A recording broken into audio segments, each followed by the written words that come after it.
All right, so the last deck had a very clear goal in casting Approach the Second Sun to win the game. This deck's win condition is more misery related. So this is blue-white draw lock. We played a variation of this once before. We're trying it again here with some of the details cleaned up. Narset Parter Avails here says that your opponents can't draw more than one card per turn. So we use Narset with Days Undoing here. You can take all the cards but one out of your opponent's hand. If you have Teferi Time Raveler Plus, you can also Days Undoing on their draw step to do that. And then we also have 2 copies of Commit to Memory here, which the commit half for 4 mana puts a spell or non-land permanent second from the top of its opponent's deck. And the memory half says you can pay 6 from your graveyard to have each player shuffle their hand and graveyard back in and draw 7. Thanks to the Pizza Leagues, I appreciate that. Any thoughts for Quicken over Opt for instant speed Days Undoing? Yeah, I just want the better cantrip. I just want to play more cards like that. And then the full lock with this deck is once you get your opponent's hand to empty, if your opponent does not have any way on board to kill Narset, Geier Reach Sanitarium here says each player draws and discards a card. So if you activate Geier Reach during your opponent's upkeep while you have Narset out, they never get to draw if their hand's empty. So Geier Reach will make them draw and then discard the top card of their deck, and then they've already drawn a card, so they just don't get their draw step because of Narset. So Narset pairs with Days and Memory to empty their hand. We have control elements to clean the board up, and then Geier Reach with Narset fully locks them out. How do you actually win the game if your opponent doesn't concede? Teferi, Hero of Dominaria, can tuck himself back into our deck. Brazen Borrower can attack for 3, and we have 1 copy of Mutavault. So we have 4 win conditions that also double as utility cards.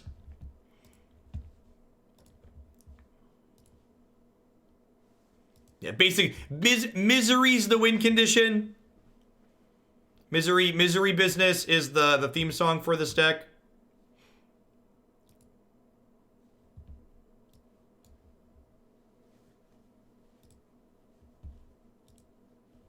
It's not very moto friendly. Why wouldn't it be moto friendly? There was blue-white would cut out there.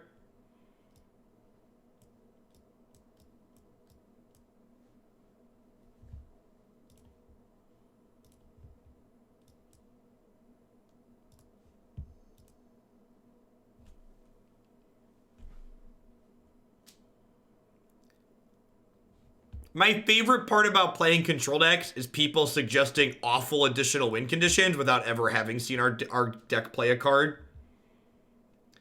Thanks for the 7 months, Tret. Welcome back.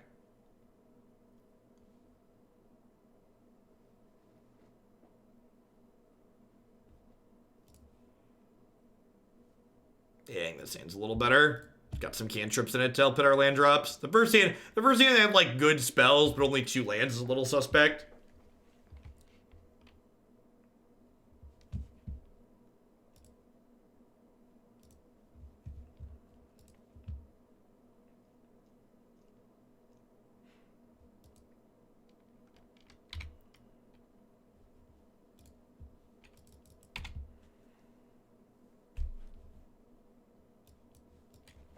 I don't know. I didn't have room for Fae of Wishes is basically the TLDR. Like fitting in 8 Planeswalkers and Days Undoing takes a lot of slots. So like I've been very impressed with Fae. I've been very impressed with Fae in the other deck we've been playing, but I just didn't have room in this one because of all the things we have to fit in with the lock combo. My gut says that I would be surprised if this is better than the approach deck we just played, but it's different, so we're going to give it a go. Yep, smells like Nexus. Ah, the post-censor land of shame. We've all been there, chat. We've all been there and played that post-censor land of shame before ourselves, so, you know, I feel for the opponent in a way. Was getting annoyed at my phone that I couldn't hear the audio. Turns out my phone was connected to the car outside that's warming up. Yep, also been there.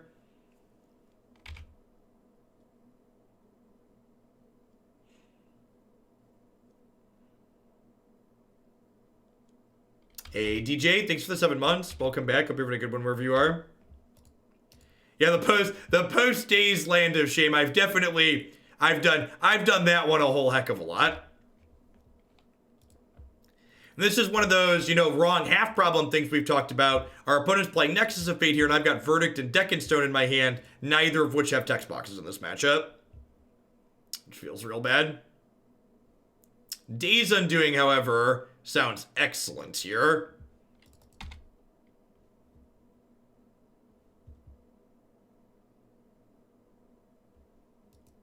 I think Mutavault's much better. I think Mutavault's much better than Castle. That's why I'm playing it, is the TLDR. Making tokens with White Castle is incredibly slow and clunky, and Mutavault's a card that can trade early and pressure opposing planeswalkers elegantly.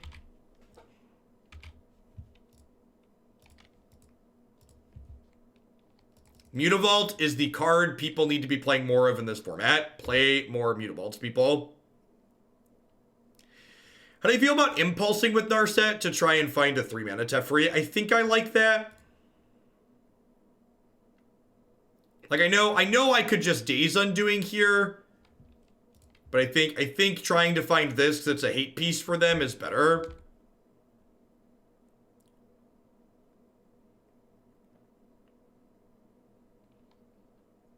Brutal.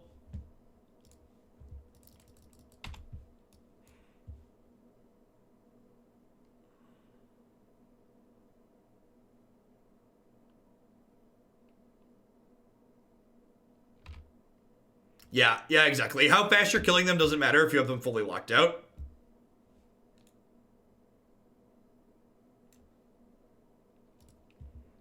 Alright, our hand's real bad, so... This basically nullifies their Search for Azcanta activation here, too. Because this ends my turn. Which is sweet. And, like, they go to 1 card, so, like, that was pretty sick there. Just, like, genuinely good for us.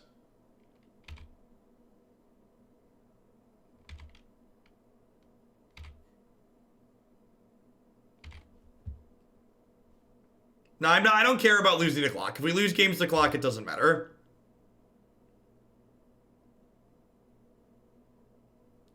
It's like, have Wilderness Reclamation, Nexus of Fate as their 2 cards. Sure, why not?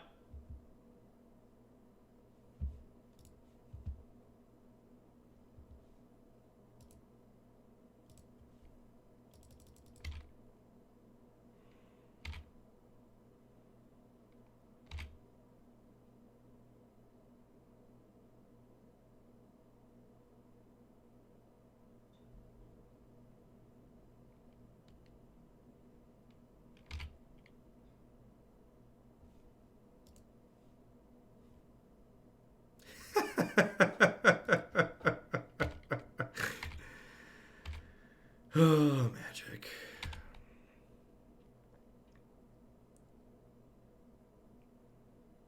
They don't have enough mana yet to, like, Nexus and double Azcanta yet, so I'm not going to concede yet. If they draw a land this turn and Nexus, they'll have enough mana to double Azcanta and Nexus, so then I'm going to concede because we're unlikely to get another turn from there.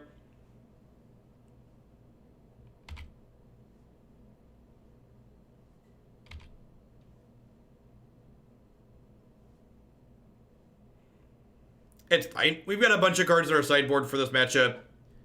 A big part of why we had a hard time this game was because we didn't have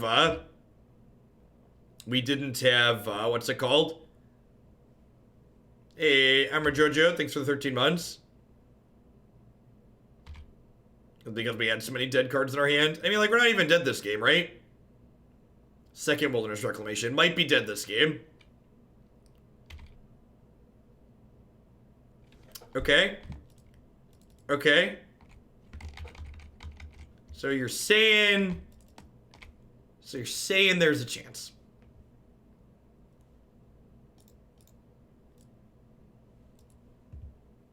So, how do you feel about plus Teferi? I could just play second Narset here, too.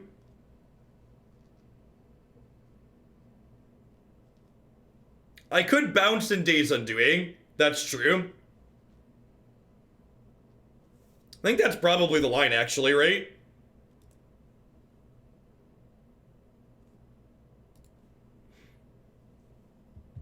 This means even if they take Teferi off the table, they, like, are still down 2 Wilderness Reclamations.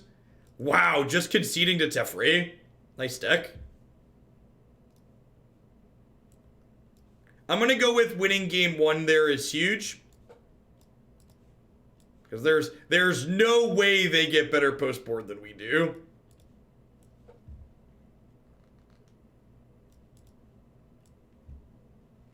Just 0% that they're getting better post board than we are.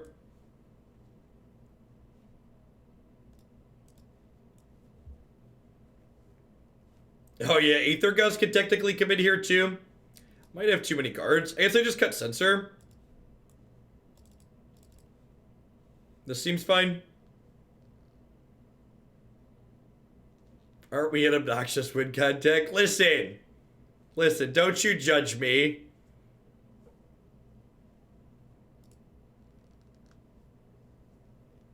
They're bringing in trackers and probably Thing in the Ice. That's fine. I have cast outs. And other stuff.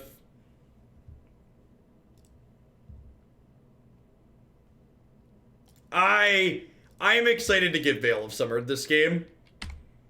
Because that card's not banned until 2 o'clock this afternoon. So personally, I'm excited to get Veil of Summer. I think I'm actually going to bottom this. I think I'm just looking for Planeswalkers here. This deck plays like a DMV agent. Harsh but fair. Harsh but fair.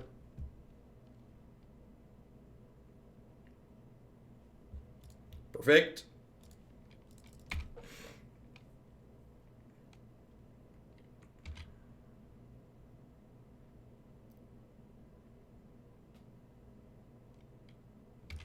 Yeah, the decent thing about our deck is, like, our deck is very clear when they can't win the game anymore. Like, when our deck locks you out, you're never drawing a card again, so you can easily concede, right? The opponent's deck is extra obnoxious because, like, even when you've kind of won the game, you're like, oh, I guess I'm supposed to keep playing.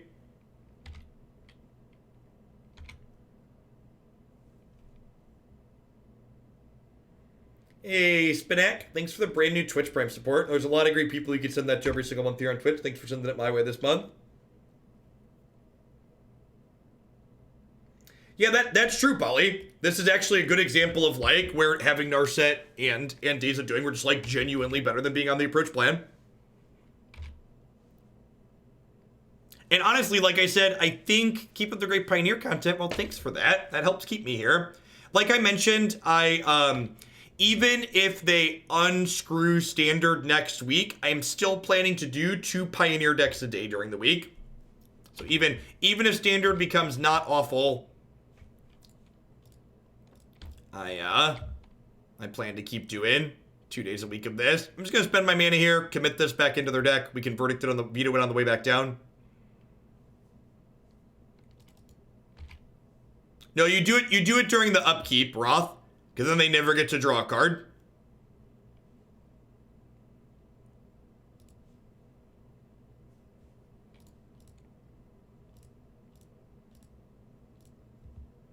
If their hand's empty, you do this on their upkeep, then they're just hard locked.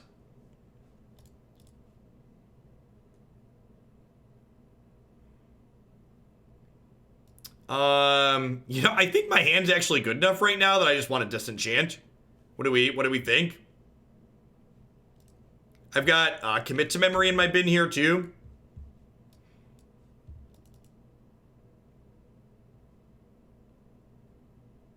Oh, I guess I do have the lock with Day, huh? Yeah, okay. Yeah, I should Day. Huh.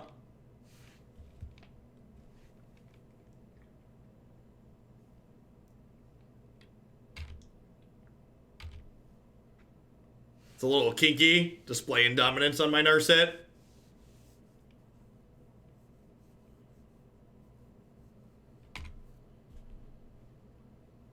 I don't think I want to veto there.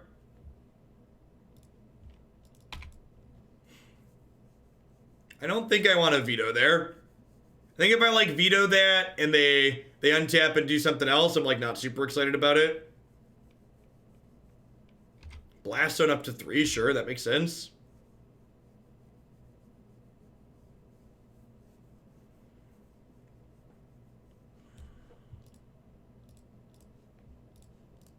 Let's keep this one off the table.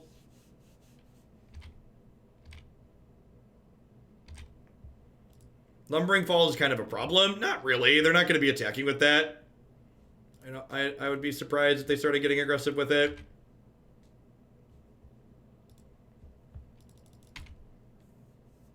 Yeah, I'm still taking modern decks.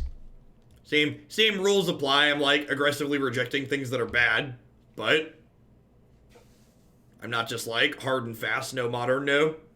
Nobody's been submitting modern decks. I've had one modern submission. I should have just disenchanted it. That's probably a good suggestion.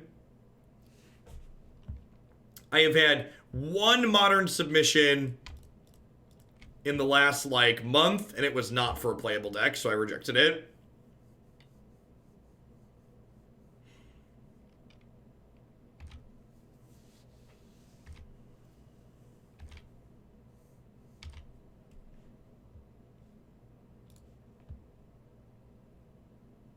So, part of me wants to just, like, end step double Borrower here, and then, like, untap and memory.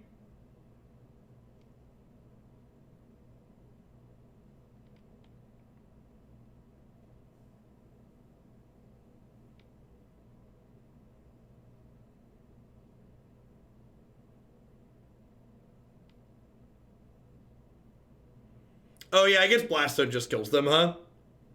Getting punished here for using the veto on the search. So I could have disenchanted it and then vetoed this dig through time.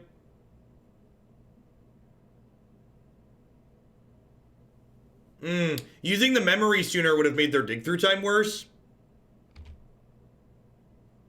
Yeah, I guess baiting the Blast Zone's not even that bad though, right?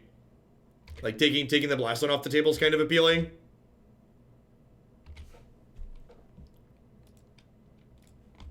Yeah, I'm gonna do that. Well, we've only played 2 decks, so I don't have an answer for you. It's only match 1 of the second deck.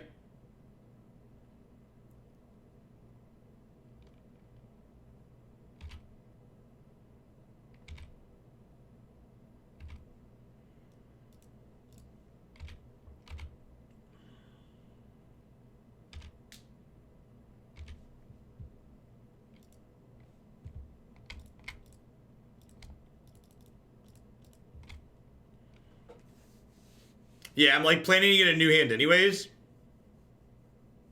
Oh, you played Blue-White Approach this morning? Yeah, Blur, I go live at like 7 a.m. 7:30. 7:30 is my approximate start time. So we've been live for a little over 2 hours.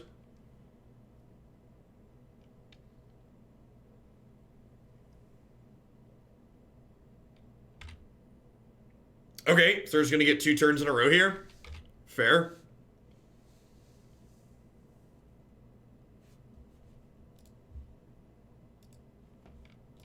Go.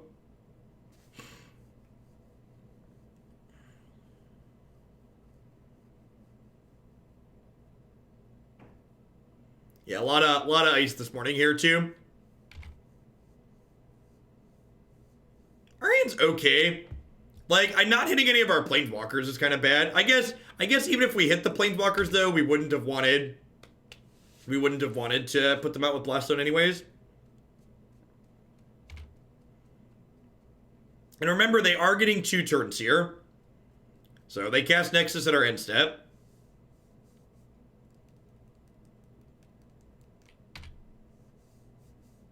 So the next turn is belong to them.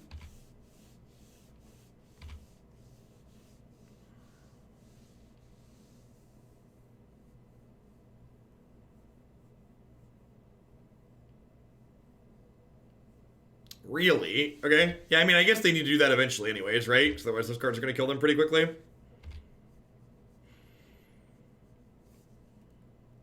Hey, thanks for the 11 months, Zero. Welcome back. Hope you're having a great one wherever you are. Second blast zone's kind of annoying. Firing up Lumbering Falls. So their hand must be garbage, huh? If this is their best play.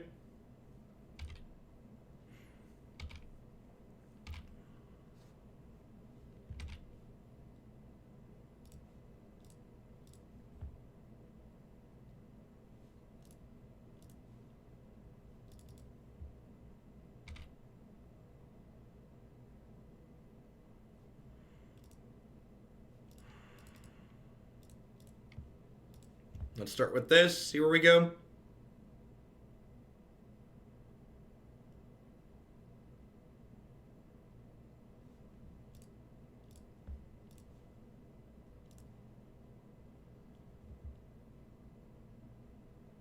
Hey, thanks for the 14 months, Pift. Welcome back.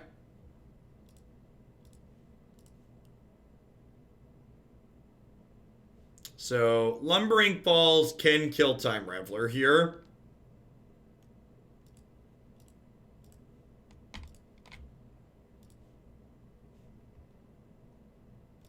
Lumbering Falls does turn green, but it is hexproof. I'm not going to down-tick Narset, because I don't want them to kill Narset with Lumbering Falls.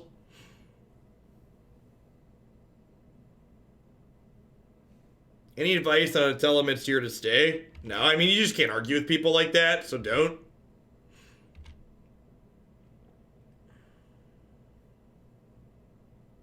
If Oko stole my crowd, does that mean he's the new CEO? Probably. Sounds right.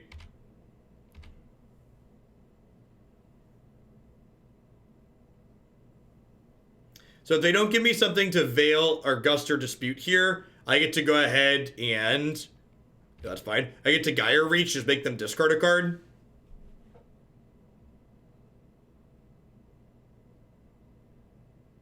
I guess Lumbering Falls breaks up our lock.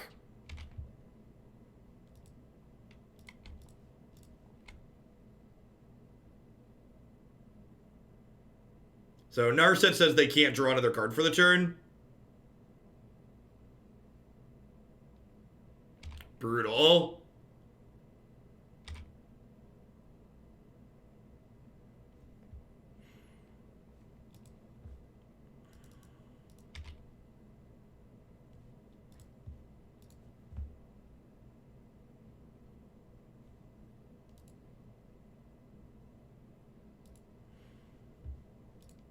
I guess I'm in for that at this point. That was a display of dominance. Destroy target blue or black non-creature permanent. Oh, I probably should have cast out. Not search for Azcanta.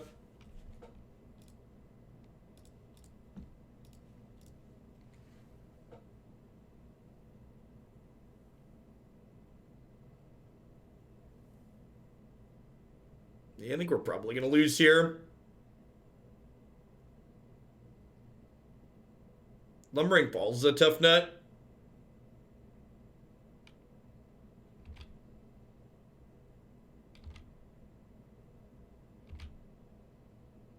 To be fair, the opponent's deck was playing the PTQ winning Nexus deck had Display of Dominance in it. Just for reference for people who weren't keeping up. So like that's not a Veil replacement. They were playing that in addition to Veil.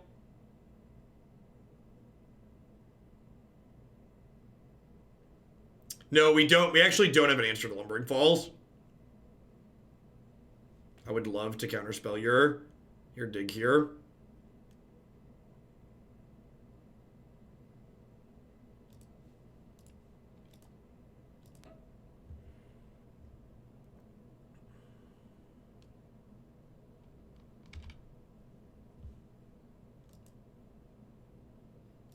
There's no Fae in this deck.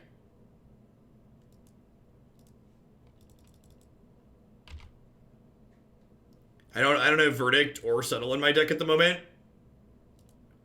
I guess we'll board in Settle the Wreckage in game 3 if we lose here. Which I think I'm actually just gonna move along to the next game. I'm gonna put Settle in my deck. Block with Borrower, not a good line.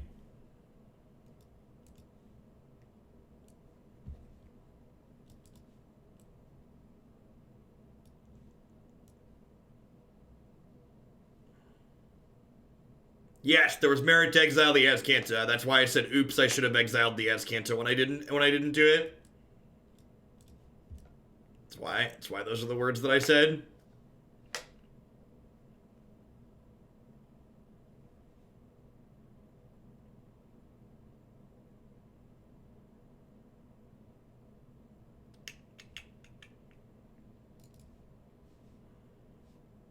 I'm just gonna leave one Settle in. They don't play that many Lumbering Falls usually.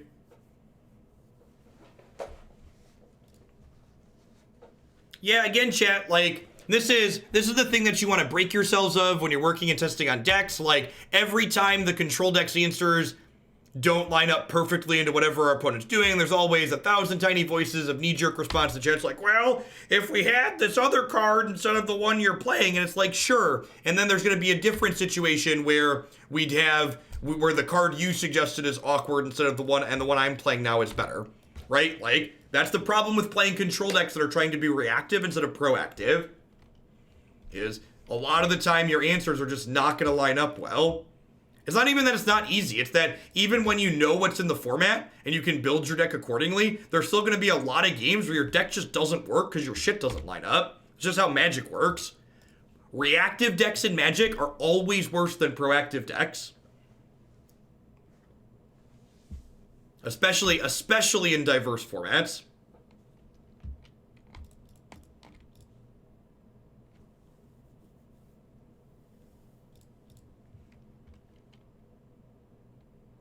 Maybe I should just draw a card there. They untap and display a dominance. I never got to cash it in. Not plussing it or not minusing it is better against Wilderness Reclamation though.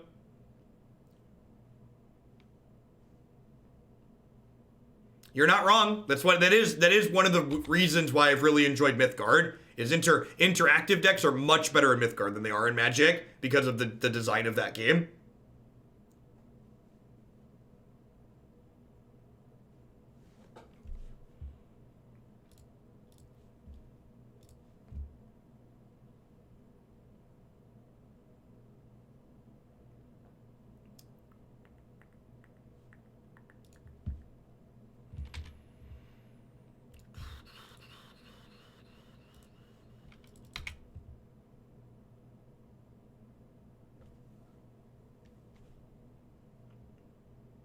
Like, if this Mutavault's a Field of Ruin, we're certainly better off here in the face of the Slumbering Falls. In the face of an opposing 3-mana Teferi, though, Mutavault's much better. Every week when you come in and there's ban updates, you can type !bans in chat to get my feedback on what my thoughts are with the ban update.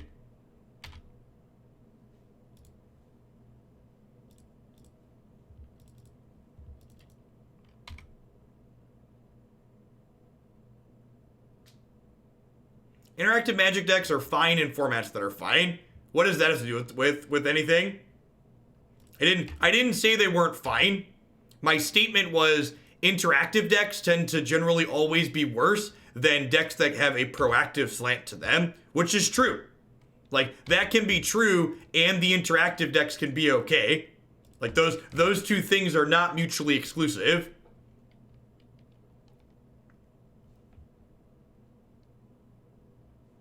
You're saying interactive decks are better in Mythgard because burning fixes the wrong half problem, or because creatures, both Mazer Mouse. Both the fact that you can burn cards that are bad in a given situation and your creatures double as removal allow the core game design of Mythgard, makes the core game design of Mythgard allow interactive decks to be better than they are in Magic's game design. Yeah, Blue-White Approach was the first deck we played today. It was great. Definitely felt better than Esper.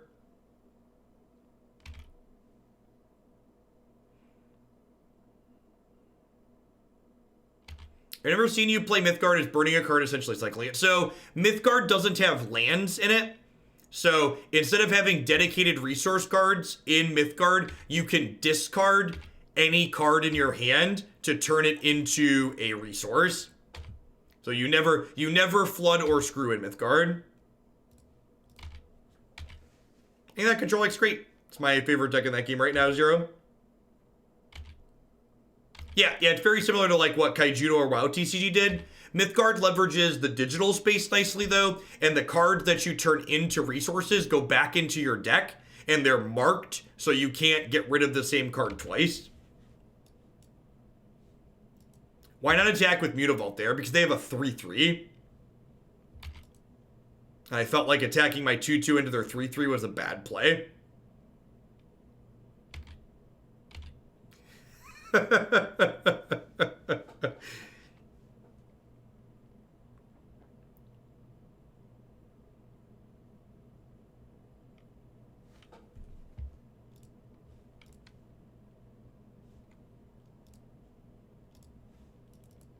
Doesn't really matter if I let this resolve, right? I can just commit it at the end of turn.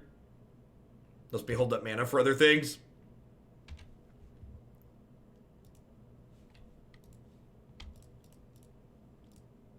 Nimble Birds and Wizard's Lightning. I don't know about Wizard's Lightning. There's probably a sweet flash creature deck, though, with, like, Brazen Borrower and Nimble. Hey, Dig sounds great.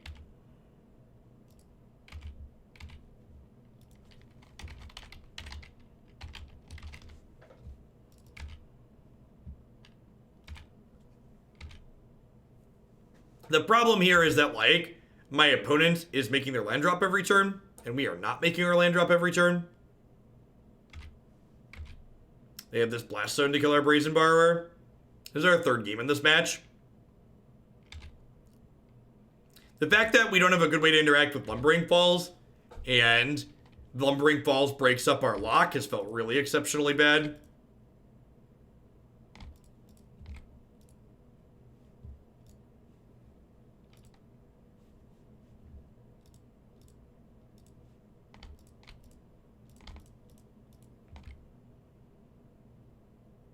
I don't know, Zero. I haven't really spent time grinding matchups in that game. Oh, should have delved one more to play around Dispute. It's a good call. Well, it's the third game of this match, so our record is probably 1-1. If I had to go on a limb and guess.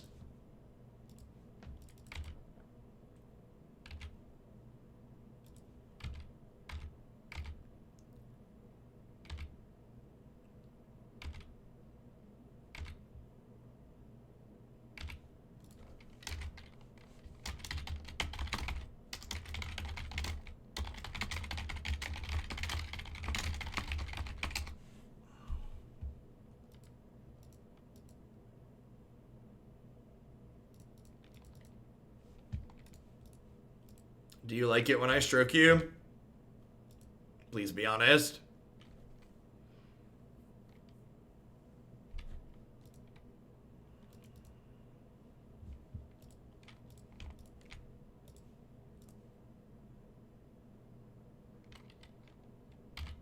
All right, sweet.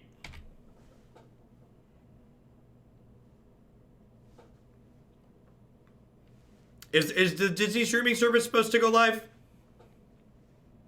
Apparently it's not live, it's not working for you, but is it supposed to be live at the moment?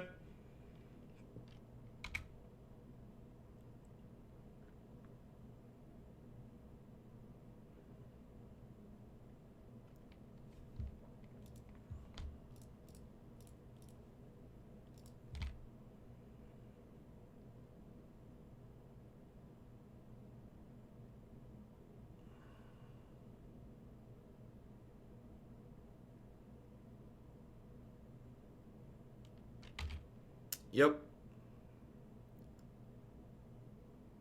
It's day one of a launch project, so that means it's dead. Yep, sounds right. Accurate.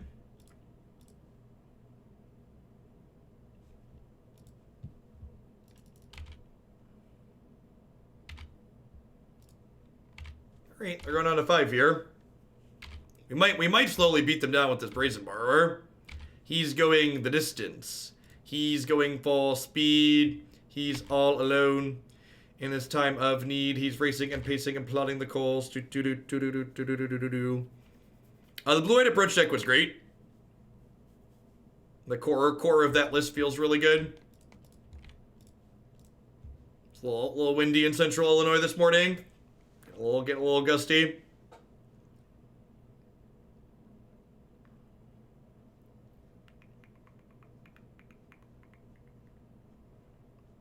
They're dead next turn if they tap off of Falls and Blast. So yeah, that's true, actually. Because we have Mutavault. Wow. I was not expecting to win that. Their deck is so weird. Yeah, they can't tap off of Falls. Well, they could leave Blast Zone up, right? Because they could Blast Zone my my 3/1. What a weird set. Really, really weird set. Commit to Memory seems super good, by the way. I don't even know.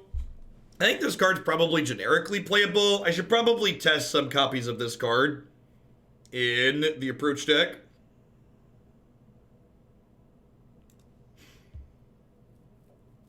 Thanks, Bill Nye. Yeah, commit super versatile. Agree.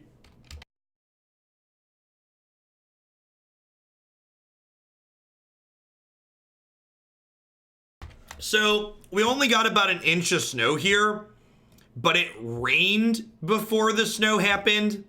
For like 2 hours before the temperature dropped below freezing, it was raining here. So just everything is ice, which is much more dangerous than snow for people who are not familiar for partaking in inclement weather conditions. The roads that are treated are pretty fine. But like the high today is 20. Well, I have to drive Declan to daycare. So like that's like a mile there and a mile back.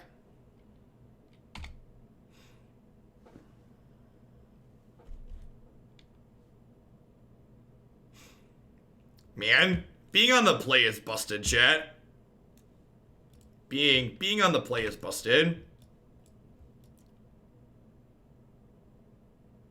Particularly if you have bad tires. Yeah, replace your tires before winter. Rude. We thankfully have, I mean, like, I don't like driving in ice regardless, but we have, Nissan Pathfinder that's got 4-wheel drive, so it handles pretty okay.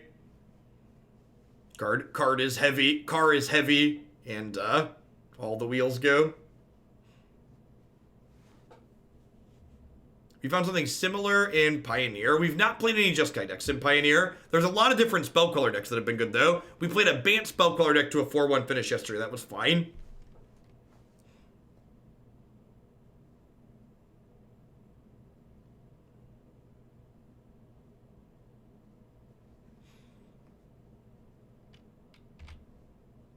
Smart taking the last breath here so I can't Stone Rain them when they fire up the Smuggler's Copter. So, I think it's an incredibly bad misnomer that people know how to drive on ice and snow. People from the Midwest don't really fundamentally know how to drive in ice and snow better. We just have the tools to actually treat the roads here. It's not that I know how to drive on ice, it's that, like, when it started snowing yesterday, like, salt trucks and with plows on them went out all over town and, like, started clearing the roads immediately. And, like, we're preemptively putting salt down. Like, they don't have that resource in the South. I think Nimble Obstructionist would be a good addition to Blue-Red Eldrazi. Gives interaction, flying, and has splash, maybe instead of champion wins. I like sacrificing creatures that don't give you value to emerge off of isn't good. Oh, the whole environment is salt. You're not wrong. The salt destroys the cards less than crashing. Exactly that. Super, super accurate. Mutavault here, finishing off our Time Raveler. Again, You asked me to make a pick for most underplayed card in Pioneer currently. It's Mutavault. Get more of them in your decks. Cards real good. I think I'm actually just going to run back what we did last turn. Just going to time Raveler, bounce the Copter, let Teferi die to the Mutavault.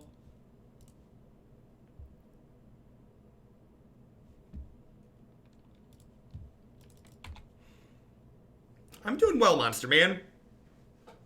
Thankfully, like, 95% of what I have to drive between my house and the daycare where Declan goes is a major road. So that was, like, super clear. Did 45 most of the way there this morning, feeling safe.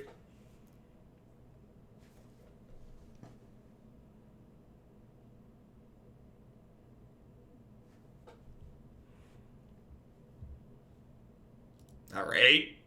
Take your pedantic answer and get out of here. Exhaust Prime. Get gone.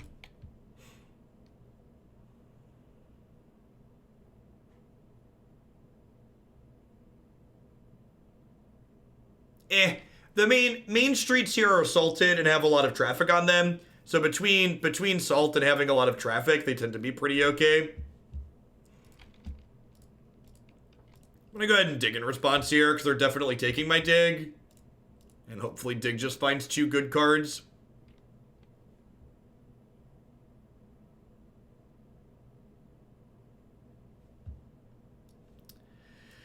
Well then, I mean, at least we're not drawing these lands the next few turns, huh? We got that going for us.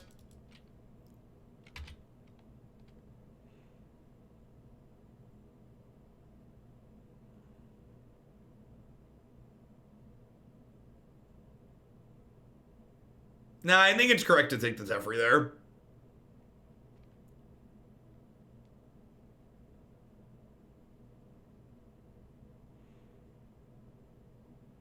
I'm gonna cycle a Censor here. Yeah, we're about to just flood out.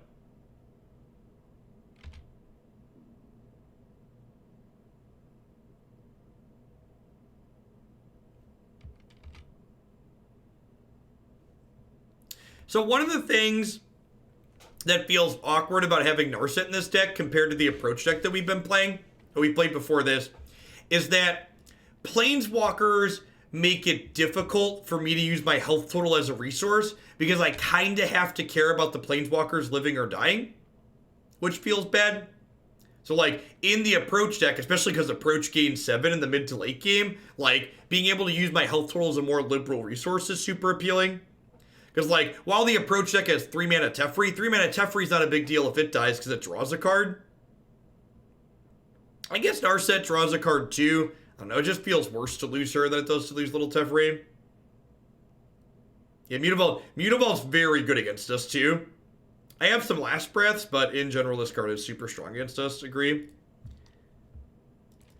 After tournaments with my friends, I would heavily salt the road back to college. Fair.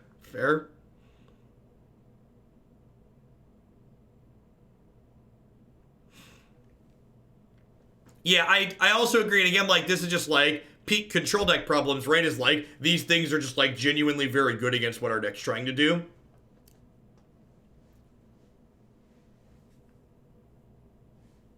Hey, PCV, thanks for the 12 months. I appreciate that. Welcome back. I do agree that Settle the Wreckage is excellent in this format. And we've got 2 in the side of this, right? Yeah, I've been playing 2 Settles and 4 Verdicts in the 75s that I've been playing today.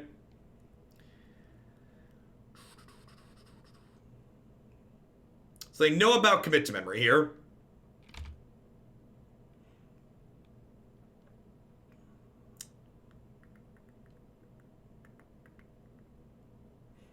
I'm just biased because I like watching 3 mana Teferi die. He is a rude dude, to be fair.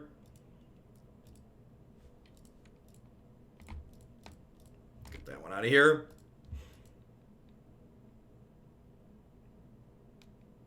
Yeah, if we find 3 mana Tef, I'm already through 2 of them though, right? Yeah. If I find my third 3 mana Tef, we can play him plus him and then verdict their Mutavaults. Of course, they also know about this verdict, so like that's less likely to happen.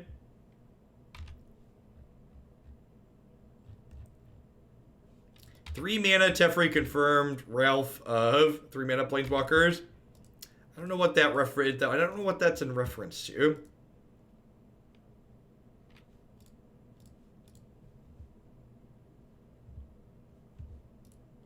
In. In for last breath.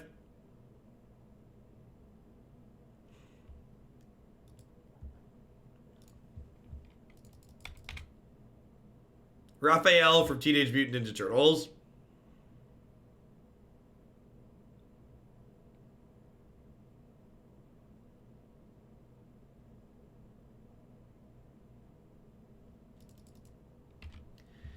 Remember when the alert windows from TGO are popping up in the middle of both your screens? Do you ever find a fix for that? Following. Yeah, I changed how my monitors were set up. And that's a Moto thing, it's not a Wine thing. Moto always puts your alerts to just like, Moto just like calculates your screen resolution and then puts its alerts smack dab in the middle. It's a heck of a piece of software.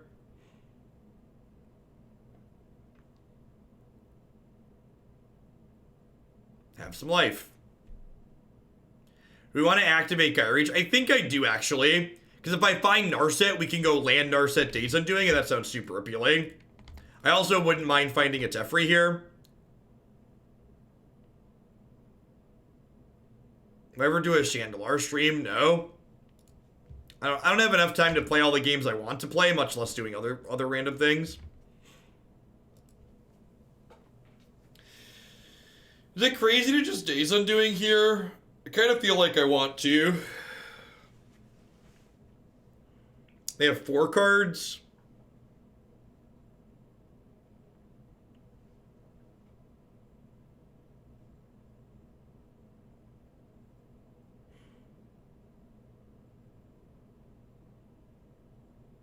We did bottom a bunch of lands, that's true. I could loot again first.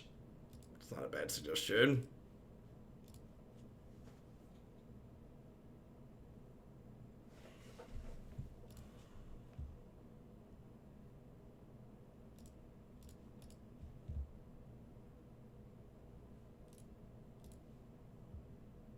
All right. As you will.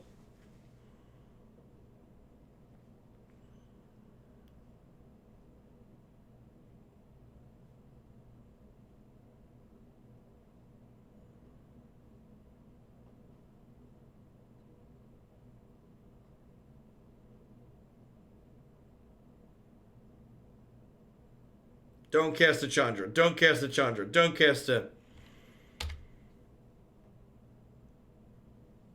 Yeah, I think the blue-white build's better. Blue-white build we played today felt super trim.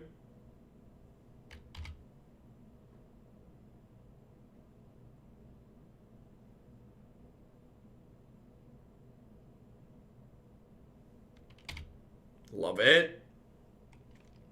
Get in there with that Smuggler's Chopper. Get to the chopper! To the chopper!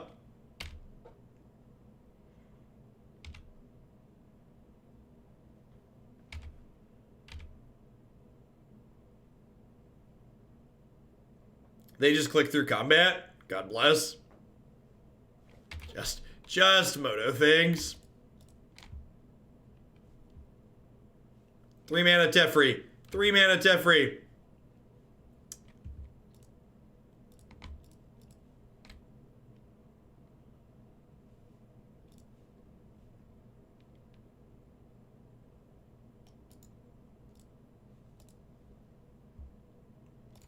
That's a bingo.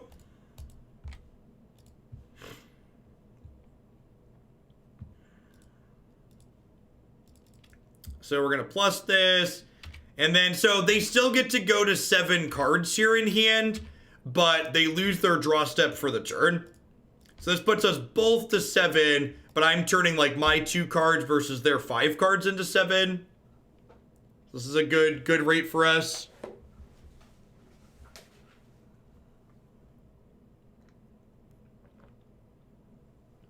Yes, Teferi also stops Chandra's +1 from casting spells.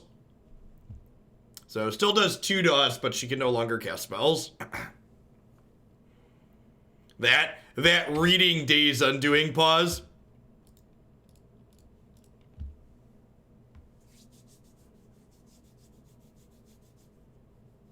Yeah, especially with how many lands ahead we are right now. Like, they drew 2, we drew 6. Seems like an exchange.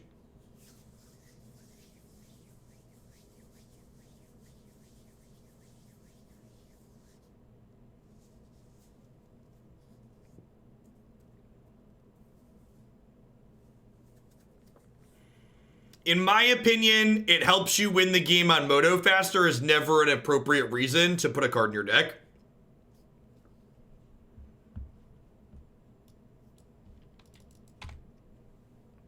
Feel free to disagree, but in my opinion, that is never an appropriate reason. So we're looking for Commit to Memory or Cast Out or Brazen Borrower to take this Chandra off the table. Yeah, in theory we have the lock. We just need to like deal with the board and like get their hand empty. So we're nowhere near trying to lock them out yet. We're definitely firmly in control mode still.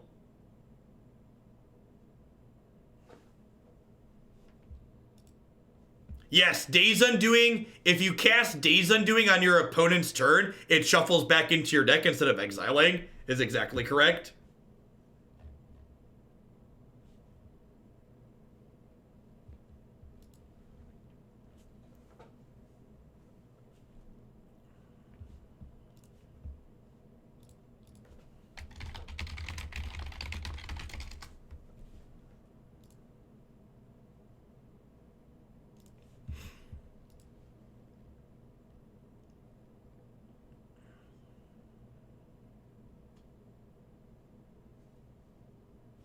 Oh, it goes to the bin. You're right. It doesn't exile. It goes to the bin.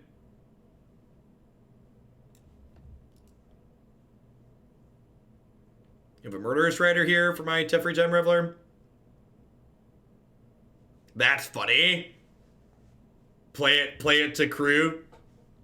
I wonder if they hit us or if they hit Teferi here.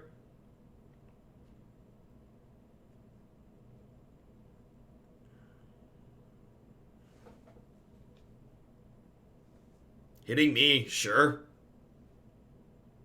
We are going down to 5, and they have Ramanap Runes and Chandra going. Yes, it normally exiles because it ends the turn while it's on the stack. And when you end the turn, everything that's on the stack gets exiled. It is precisely correct. Okay. We are getting very low. Definitely an accurate statement.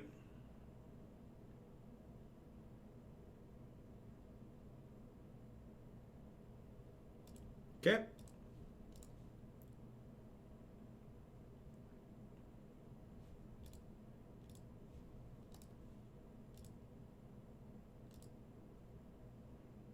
Yep.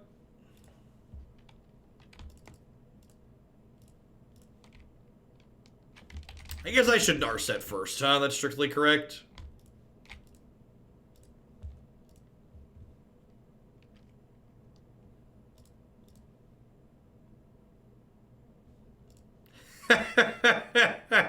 Oh, the correct plays.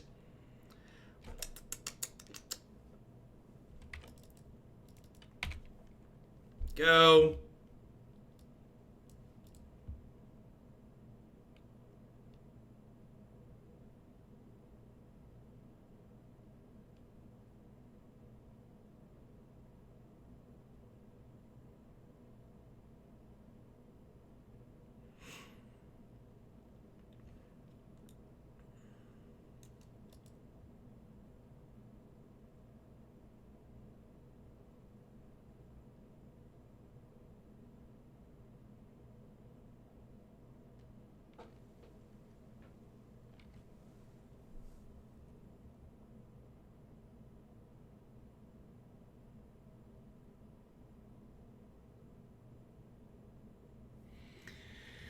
Man, playing control deck sucks. You know that? Playing control deck sucks.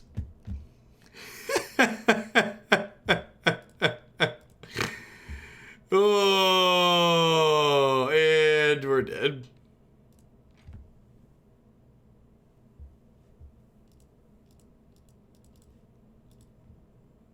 Woof. Woof. Feels bad, man.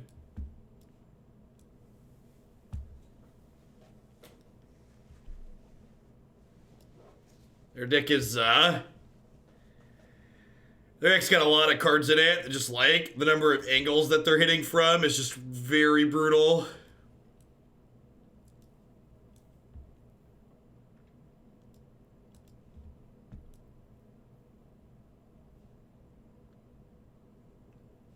Like, I get the Last Breath was good there, but do I even want these against their, like, they just have Mutavaults, right?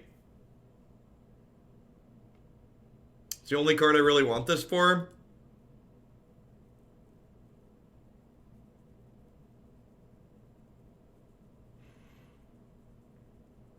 I guess it kills Rider too. That's fair.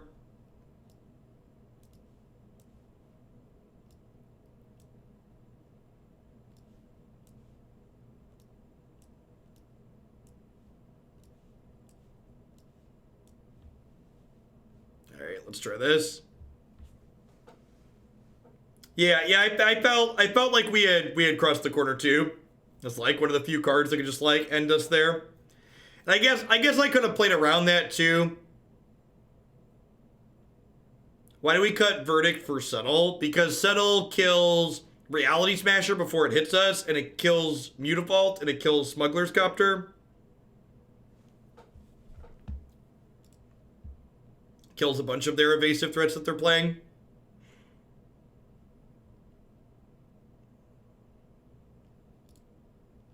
Must have something else to Crewcopter. Maybe? I don't know. They saw a good portion of their deck there. 3 mana Chandra to Crewcopter. That's a hot idea. I don't know if they're doing that, but I want to do that somewhere now.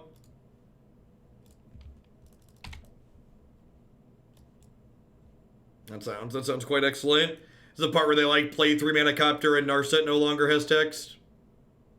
Just like cantrip, draw a card. Or cantrip, gain 3. Yeah. Feels bad, man.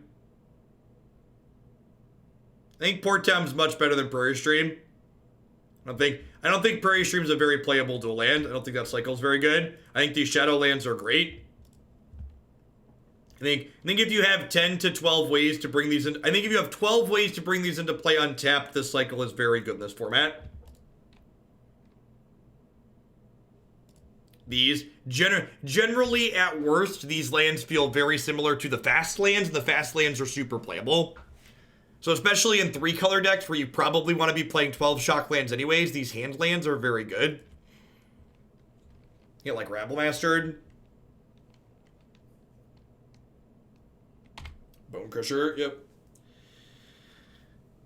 Yeah, sweet. Our deck seems great. Adventure Creatures, Mutavault. Sign me up. They're playing a bunch of really good Pioneer cards. Instead of me telling you your idea is bad, Molda 3, tell me why your idea is good. Tell me what cards your recommendation should replace and why that's a good replacement. Kind of a good example there of like why Narset felt pretty medium. Think I'm just cast outing something this turn. Hey, Neb, thanks for the 8 months. I appreciate that. Welcome back.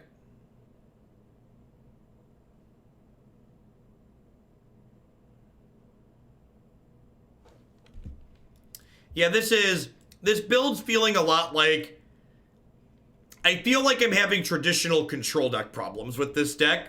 And the approach to the second sun angle of the build we played before that really feels like it solves that by 1, buffering your life total nicely, but 2, just having a and I win in the deck is like super powerful.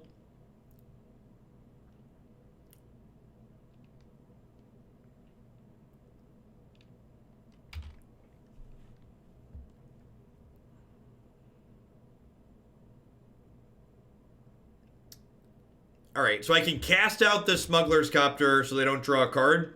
And then next turn I can Teferi plus draw a card, gust one of these Bone Crushers back so they don't, so they don't get to kill my Teferi.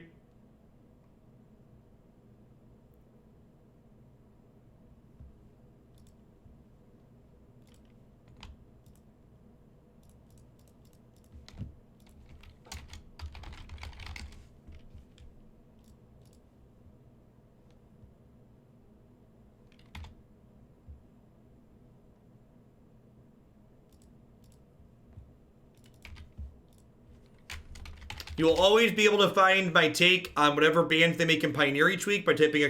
bans in chat the next day.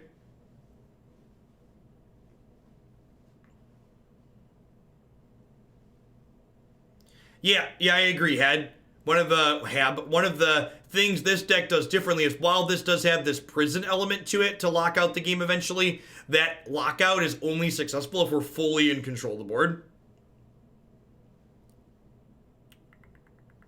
Yeah, I guess that's just gotta happen, huh?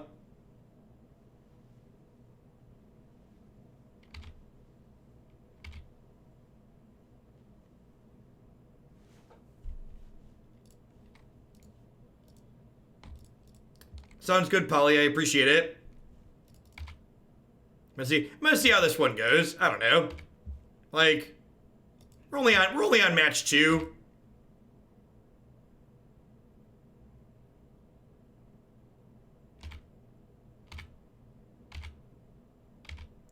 We paid for our league. We can run it out. So that was not a bad pickup.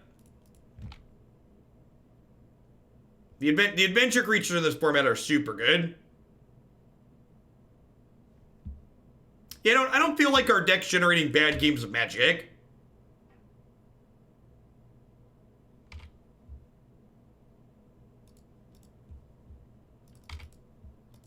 Like, I feel like I've got decision points to make.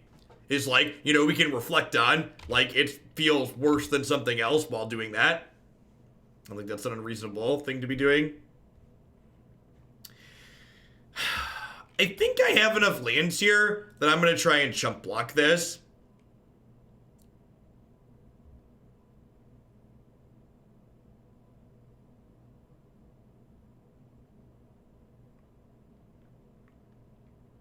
And, like, we know they have the stomp here, but if they stomp this, my Teferi gets to live. So I think I'm okay with that. They have K-Command.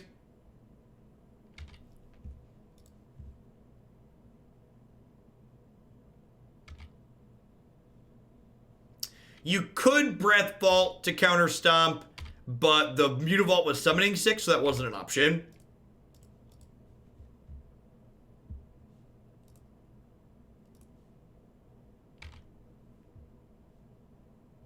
Woof.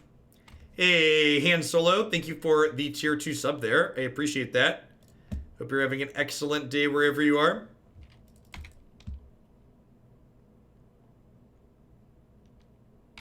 When I say chump block, what do I mean? I mean my creature's going to die and their creature's not going to die. So in Magic jargon, to chump means to make a block where their creature survives and yours doesn't.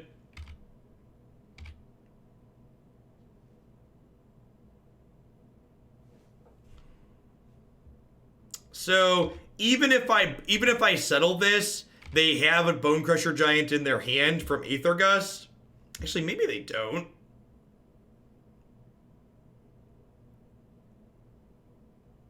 Oh, they put Bone Crusher on the bottom, actually. Maybe I'm supposed to Gust there.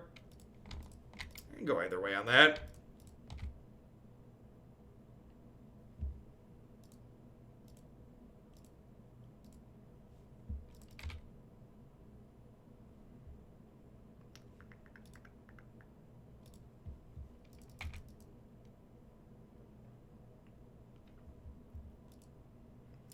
In my opinion, Last Breath and Deck and Stone are the ideal 2-mana pieces of removal in this format for blue-white control.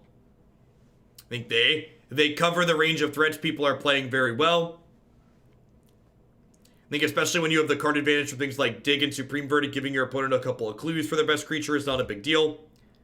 I think Deck and Stone's biggest downside is that it's a sorcery, and 3-mana Teferi helps mitigate that downside nicely.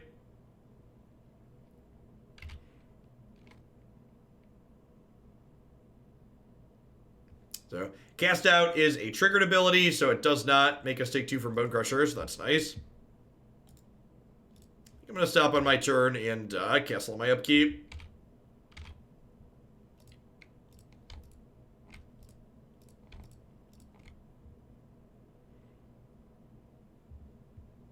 Yeah, I agree. I like that the answers to this format on average are worse than the answers in Modern. I think it is net positive for the format. The answers being slightly worse means that the threats you can play are slightly worse, which makes the format more diverse.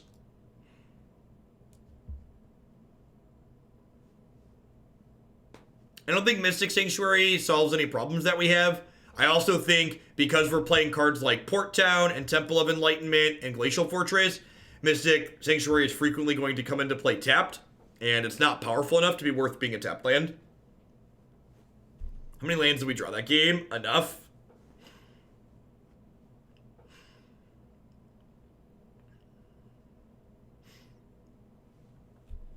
Yep, Holy Cats, you're not wrong.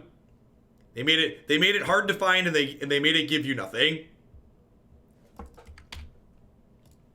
I hope whichever executive or paper pusher at Wizards of the Coast decided they wanted to make Arena primarily standard eventually gets fired for their ignorance.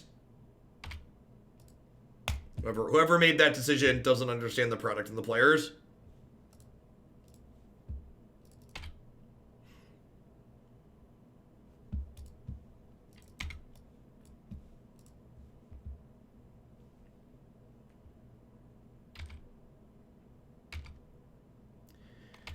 So, Blessed Alliance is a card that comes up a lot. I think that card's okay.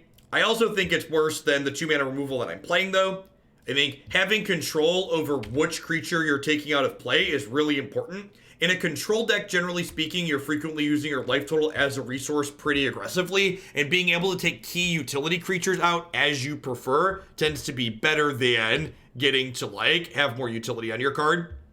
The fact that Blessed Alliance has to be used as removal spell strictly inside of combat and you only get their worst creature makes it pretty bad.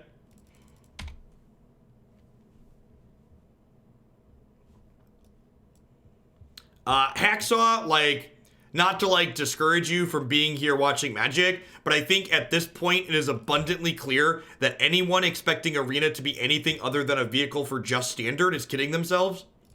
So, if you're still here holding on a vain hope that they're going to eventually do something more, the earliest they can do something more is like next year.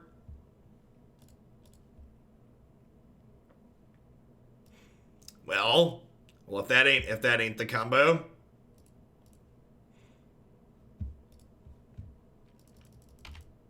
We get Brawl 1 day a week. Yep, that's definitely true. You do get Brawl 1 day a week. Accurate. Alright, so this Day's Undoing is going to be lethal. Alright, so my opponent's died. This deck's, like, pretty funny in the blue-white mirror. My opponent's currently playing Hearthstone.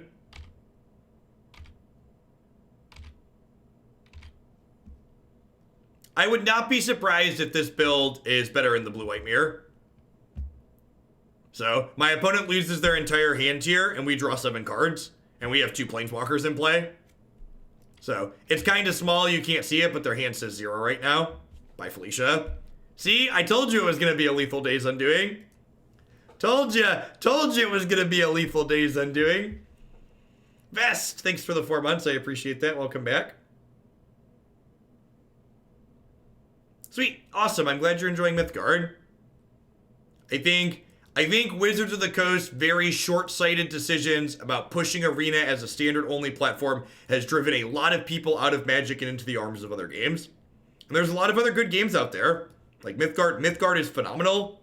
There's going to be the new Riot game coming out, which while I won't personally be playing it, I think a lot of people are going to pick that up if Wizards keeps pushing in the direction they're pushing.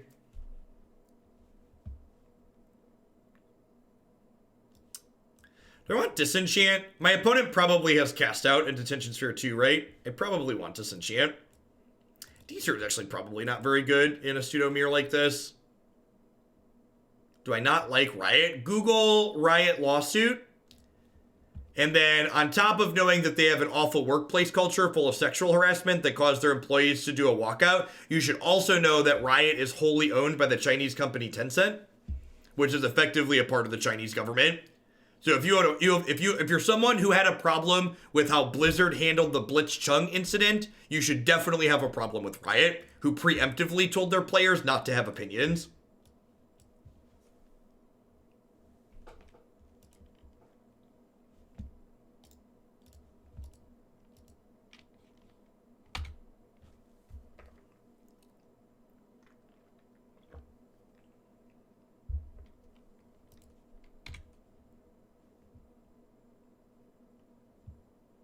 They can have opinions as long as they keep them super secret. Yep, I mean, you're not wrong. You're not wrong. I have a Mutavault and 2 Brazen Borrowers. Thank you very much. People saying I don't have win conditions. My Brazen Borrower attacked an Nexus player for lethal. Thank you. I would love a land drop. Thank you. I would also love a Veto. Hand shaping up well here.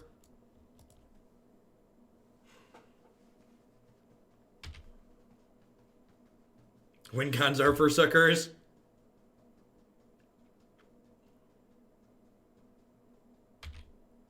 I'm glad we kept playing this deck. The lethal days I'm doing last game was hot. One of those. If this is wrong, then I don't want to be right type moments. Yeah, I'd love a Disdainful Stroke. Counterspells and lands. Keep them coming, deck. Counterspells and lands. Oh, dig through time. Also a tasty pickup.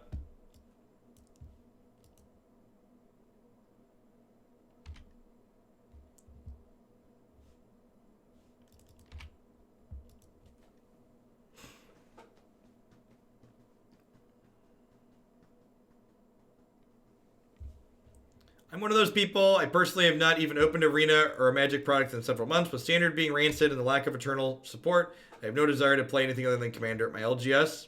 My LGS isn't supporting Pioneer yet. Hopefully your LGS comes around on Pioneer. I'm going to jam Narset here. I have Mystic Dispute to, like, stop a Teferi out of them next turn. The downside here is if they have Counterspell for this into Threat plus Counterspell next turn, I could get in trouble.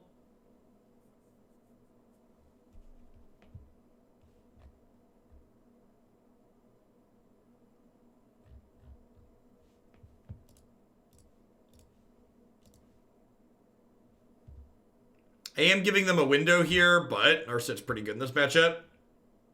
And, like, getting more cards into my bin makes this dig through time better, which is great. Yeah, in for Cast Out. Cast Out lets me tag a Planeswalker if they stick it next turn, and if they don't and I miss a land drop, I can cycle it to try and find a land.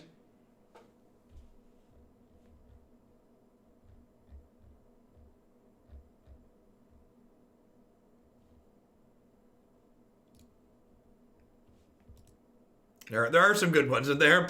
If you want a full list of quotes, this is a full list of quotes here. Untapped land. Untapped land. Untapped land. Oh, they have a counterspell up. Rude. Perfect. They gave Narset the D, chat. They gave Narset the D sphere. Oh, I could have just disenchanted. Yeah, I think I want to do that at the end of turn. I think I want to hold my counterspells up here.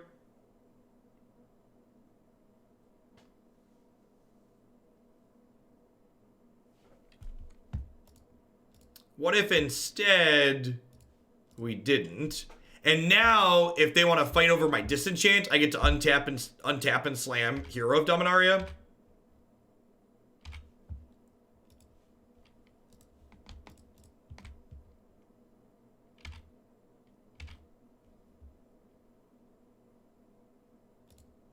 There's 5 cards in my bin. Here's a 6 card for my bin.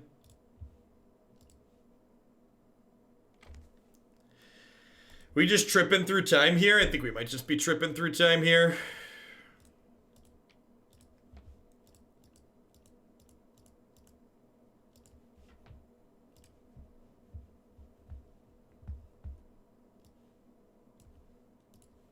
Time Raveler land? I think it's just Time Raveler land.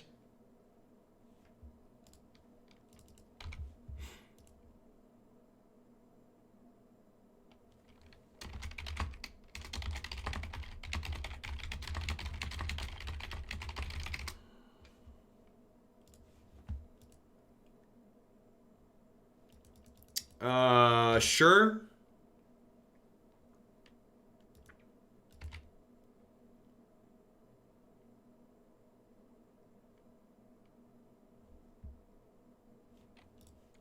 Do you like it when I stroke you, opponent?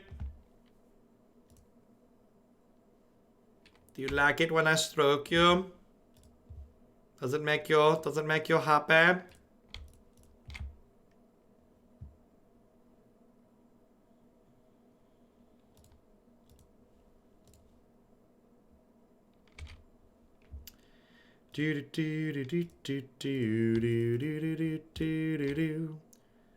So this takes their D-Sphere and gives them a random card for it, and then it gives me 7 cards, so that sounds great. As you will. I think they drew an opt.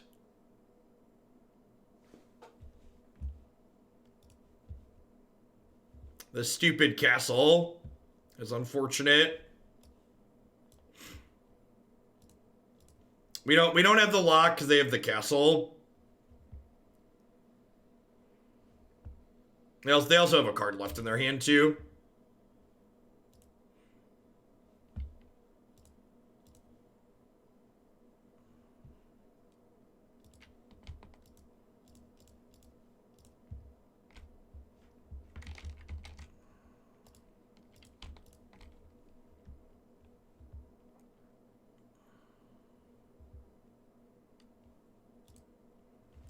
Opponent's seen enough.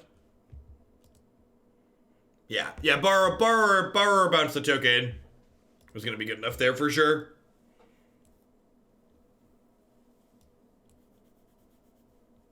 Yeah, my takeaways from this is commit to memory's just been genuinely good. Randomly having like a draw 7 to gas up's been excellent.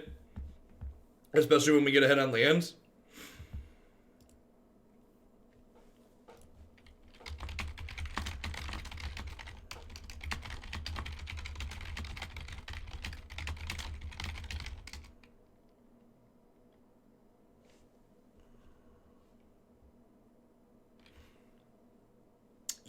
Yeah, playing... I think my one takeaway from playing this today is that while I was super happy with Mutavault in the approach deck, because of things like Mutavault and like Castle and stuff and Lumbering Balls, I think I would play Field of Ruin in this deck. So if I was to try this Narset Days Undoing style build again, I think I would play 2 Field of Ruin. I would cut the Mutavault and something else. Have a good one, kid. Cut the Mutavault and probably a basic or a dual.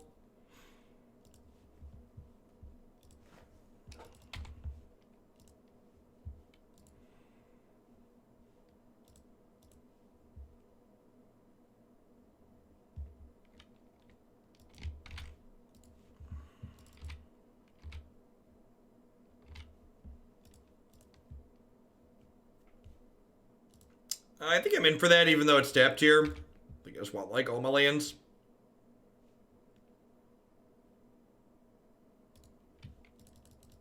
Maybe I'm just supposed to play Prairie Stream tap there.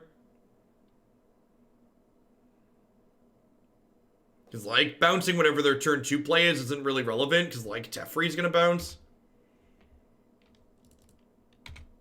Yeah, I should have played Prairie Stream that turn. A mistake that could cost us. Sequencing out your lands to maximize how many untapped ones you have is important.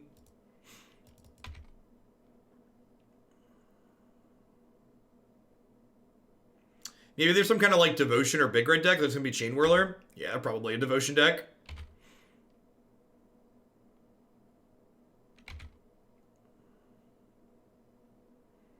Notion Thief and Dark Deal. Those are Pioneer legal Magic cards.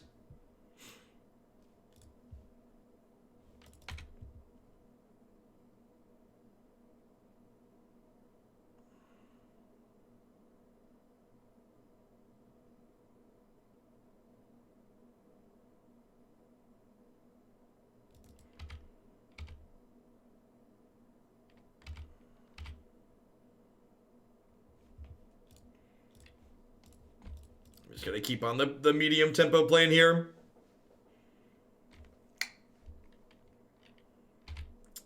Yeah, Notion Thief is Notion Thief was in RTR. They have Sanctum of Ugin in their deck. That's awesome. There's like triggering this off of Hangerbacks and Walking Ballistas to like find more. That sounds super hot.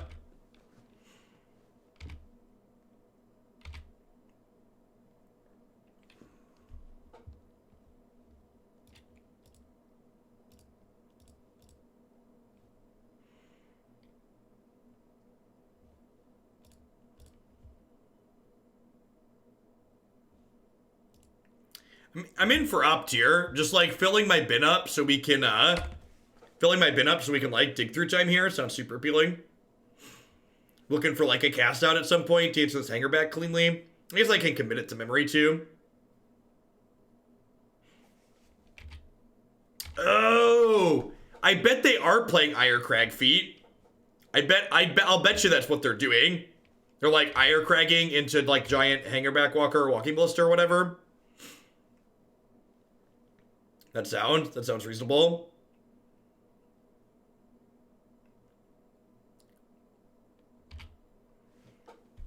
That's a card.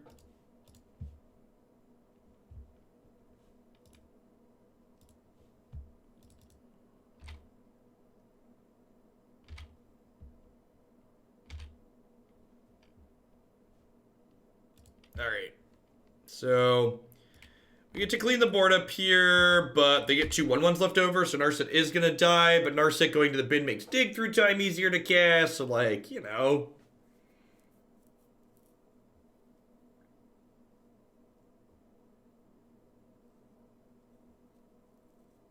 A Karn combo list 5-0 this past weekend and my thoughts would immediately discredit. God bless. Are you talking about like the Karn Great Creator Tezzeret deck like we played? Is that what you're referring to with Karn combo? If so, that's pretty hilarious.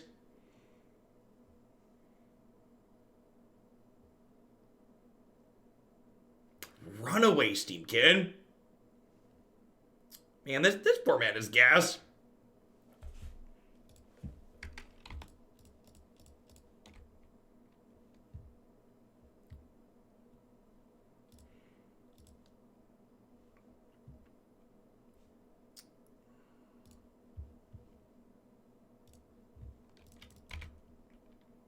Hey, Zach, thanks for the 10 months. I appreciate that. Welcome back. Thanks for keeping me around. We're in the 1-2 bracket. We're 1-1, right? No, we're 2-1. Thank you very much. The bracket also doesn't matter because Moto doesn't pair you based on record. So, irrelevant.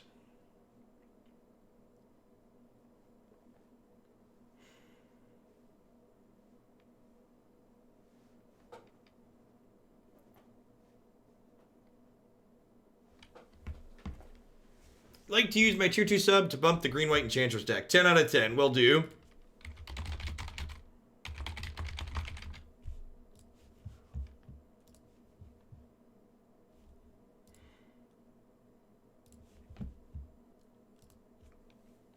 We're running Days Undoing because it empties your opponent's hand with Narset. Vessel of Volatility. Oh, yeah. There's not currently a Bantfield deck in the queue, Oatrose.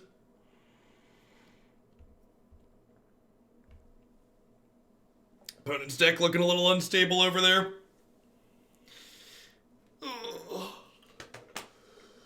They've got a lot of mana. Put it on Charbelcher confirmed, right? Alright, so we're gonna commit the Steamkin. So Teferi gets to live.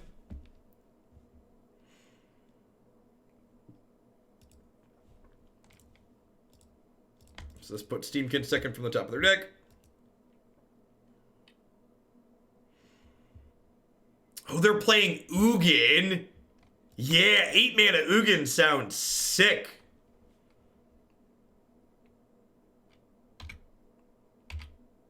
Eight mana Ugin, that's what peak performance looks like, chat.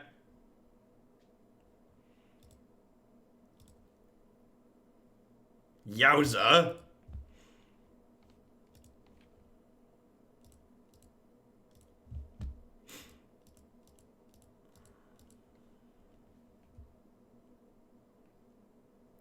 Don't mind me, just tripping through time.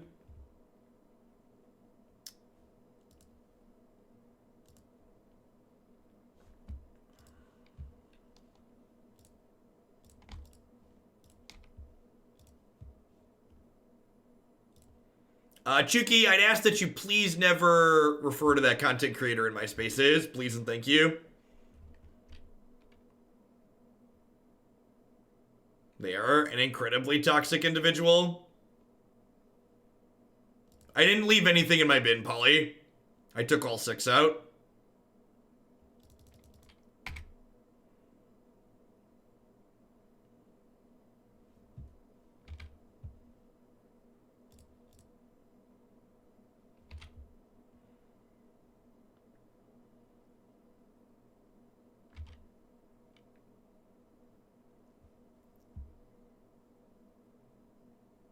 Would like to bump Abzan Hero, will do, Captain.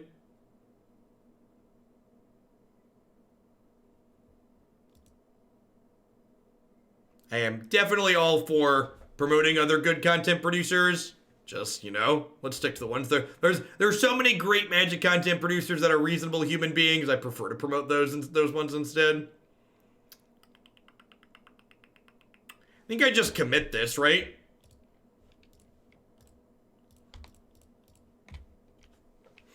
Commit to Memory's been super impressive. I think Torrential Gearhulk is too clunky and slow for this format. We've played Gearhulk in a couple of different decks and it's been unimpressive every time.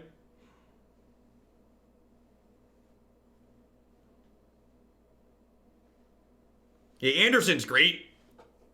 I'm really glad that he started streaming full-time. He's brought a lot of great people into Twitch. He's very good at what he does. There's a reason he's become successful since he started going full-time.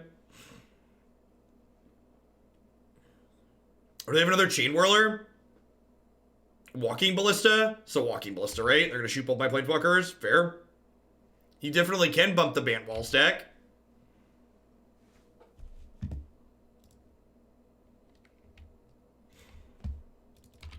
Yep. Goodbye, friends. So we'd really like to draw a Narset here. Supreme Verdict.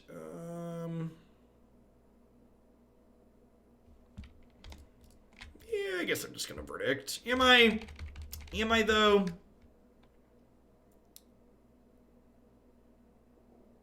What if I just pass? Is that crazy? Like, I just put Steamkin and another thing on top of their deck.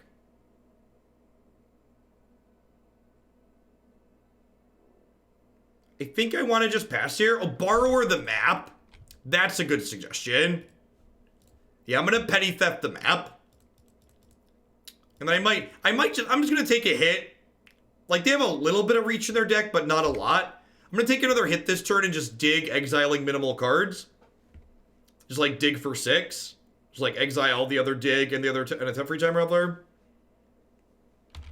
Go from there. I could just block a token here, too. Nah, I think I might kill them with these Borrowers. I think there's a good chance they deploy another threat here. And if they deploy another threat, I'm going to Supreme Verdict next turn.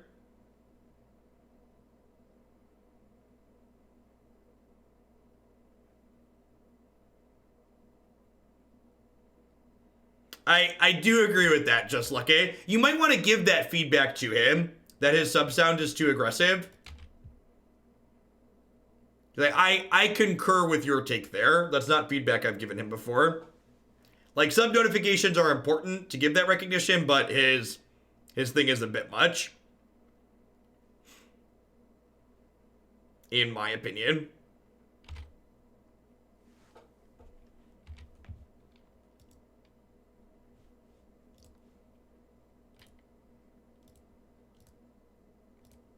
Yeah, but like, when you get to a certain, like, having an annoying sub notification, like, when you're a smaller streamer is, like, fine, because, like, you know, it doesn't come up a lot, but, like, Todd's got a lot of people at this point, so, like, having an obnoxious notification where, like, you have so many people watching you, and, like, subbing tends to, like, you know, be less ideal. I think I'm gonna take Narset and Castle here. But they are good. And to be fair, we all know what his notification is, right? So it's probably doing what he intends it to do. The sub rats. It is a funny meme. It is funny. I agree that it's funny.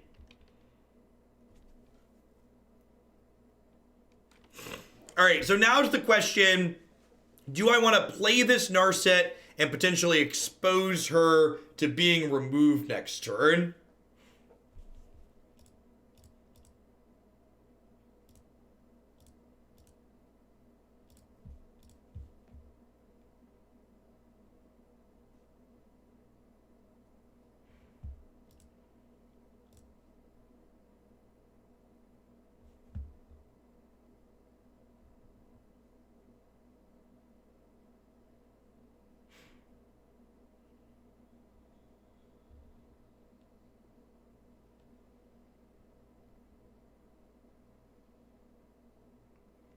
Is it just, yeah, I think it's just backup Narset, right? Because we just want a Dazen. Well, I could be greedy and I'm going to be greedy. I'm going to time Raveler. Because then next turn, we can bounce their treasure map and then Dazen doing it away.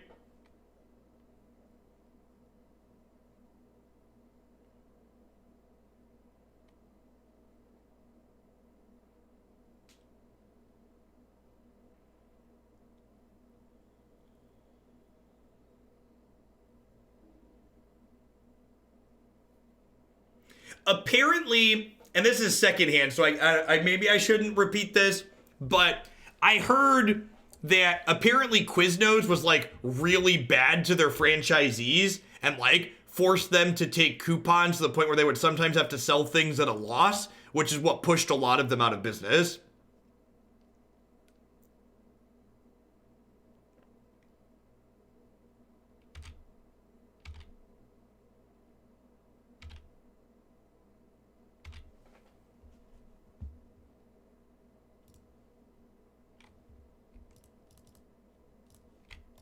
So, we actually have the hard lock assembled here, right? We plus this. We stop on their draw step. And then on their draw step, we're going to Daze Undoing and they're going to lose their hand.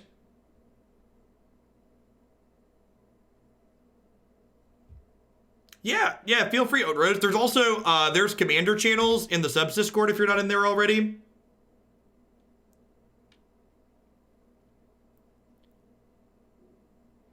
No, I don't care about the map, because the map's not going to do anything. Oh, I guess the map's going to let them draw cards on my turn. Okay, the map's going to let them draw cards on my turn.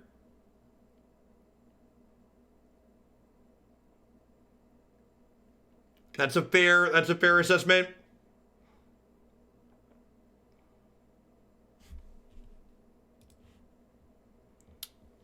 Well, they conceded, but our hand was awful. Thank goodness they conceded, because our hand was not very good.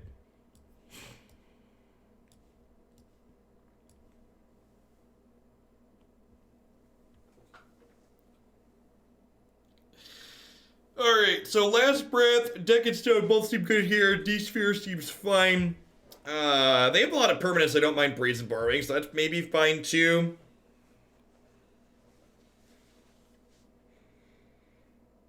What do I actually want to cut here? It's Censor is my go-to cut, especially on the draw.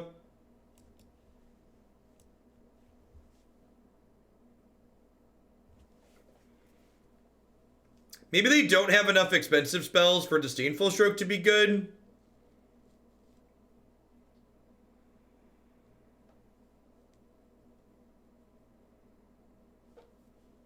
They're probably an Ugin deck though, right?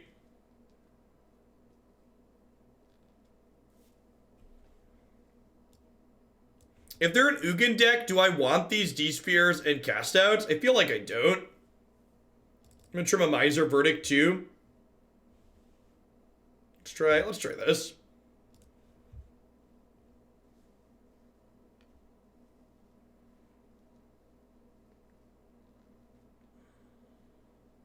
I think if I wait a week, they'll finally ban it. It makes me really sad to say this, but I would not be surprised if they don't ban Once Upon a Time in any format until the next set releases.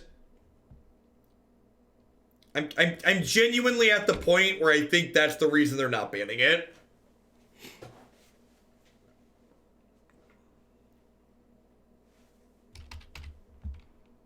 It feels like they have a we don't ban rares, and it feels like they don't ban rares or mythics from their current set.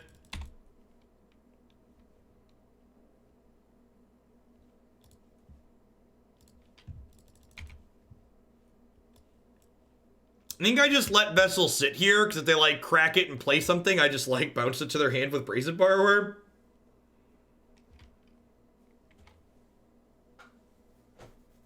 So, the thing with Magic Online is you can't window capture Magic Online.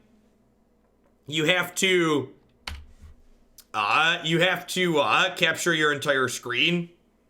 Or in my case, you have to capture your entire virtual machine. So having Moto in a VM actually makes it work better with OBS, which is kind of funny.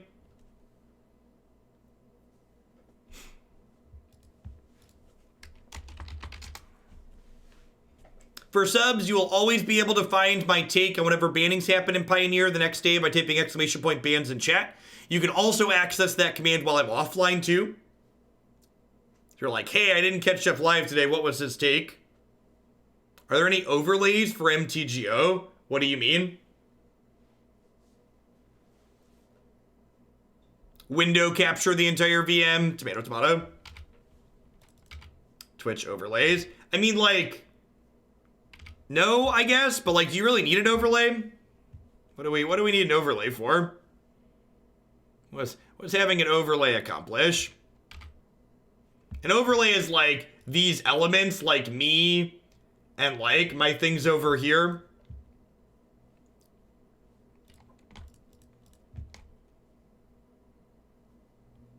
Drawing the second Sanitarium feels real bad.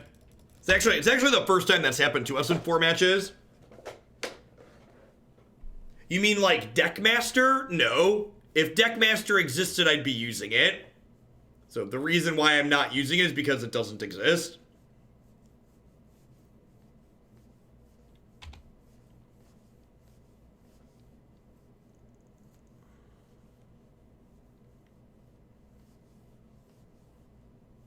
That's true. We can eventually loot this one away.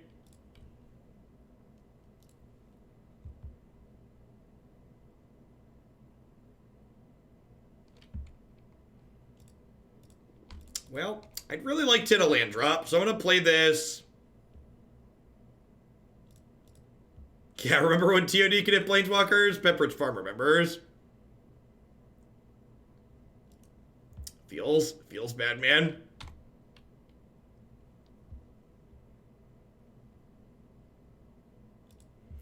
Should we have Dovin's Veto? Yeah, maybe. I mean, we saw mostly creatures game 1, Percy. We didn't see Chandra. We didn't see any Planeswalkers. We saw a bunch of... We saw Goblin Chain Whirlers and Steamkins and stuff. Does WotC not open their API to allow people... You think Magic products have an API?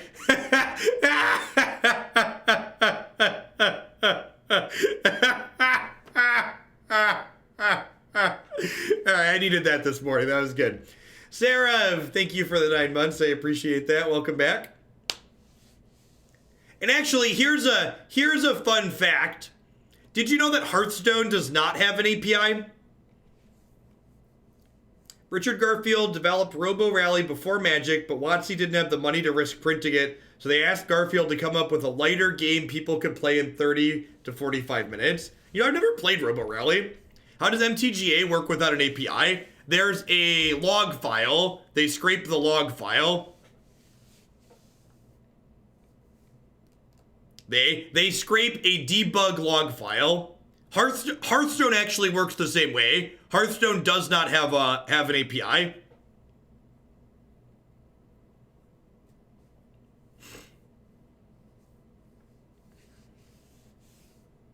Hearthstone is also similarly scraped from a log file.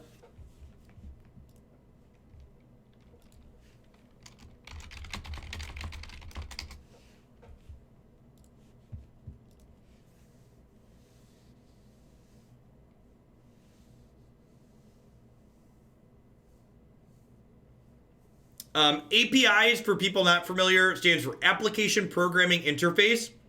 It is a manner through which third parties can interact with output from an application. To be fair, Hex's API was real awkward. I think Hex's API was actually worse than the text file that Magic Arena puts out. But a well-done API can be very good. The client-side API for Hex was bad, at least. The server-side API seemed to work well for Fred and stuff. Do I want Veto here? Maybe I want some vetoes.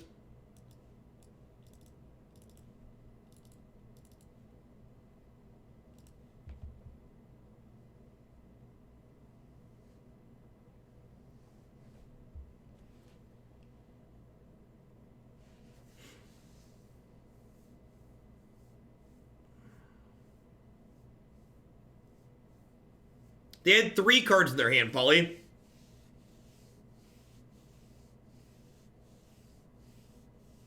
The approach check today was great.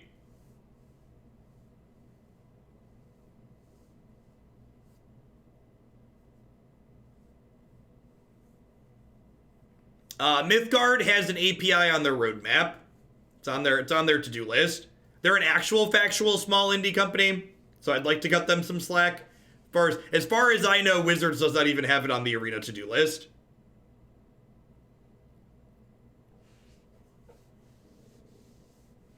So another thing Mythgard does well, there is a well-detailed roadmap on their website of what they're trying to accomplish and when they're trying to accomplish it by.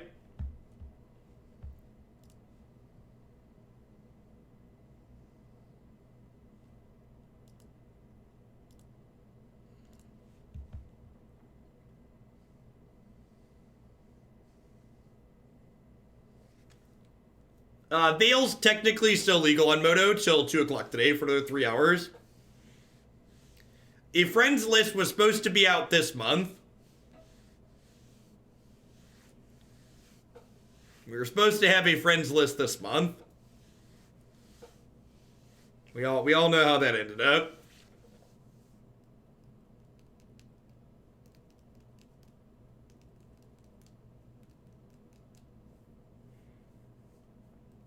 You don't need friends, just a credit card.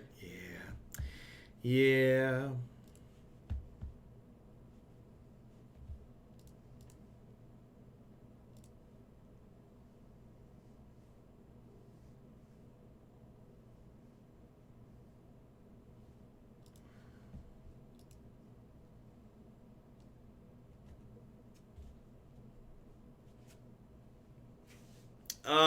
Am I disconnected or is my opponent disconnected? This is about to count all the way down.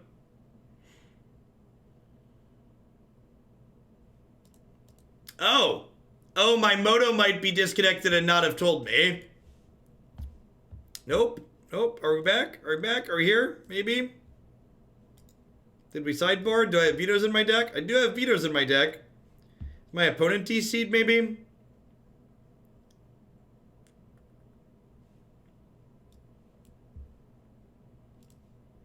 Part of me wants to keep that hand and just hope to opt into lands. Just like, opt, Aether Gust your thing.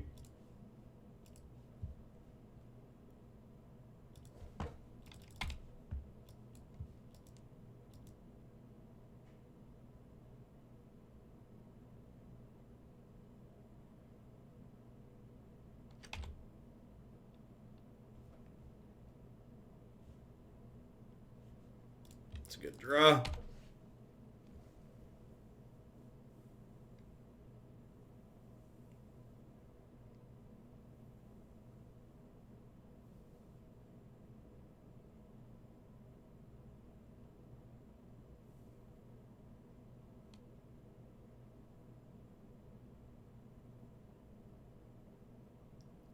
Think I'm gusting a 2-mana play here. If I wasn't gusting a 2-mana play, I should have played the tapped land. So pretty sure I want to do this.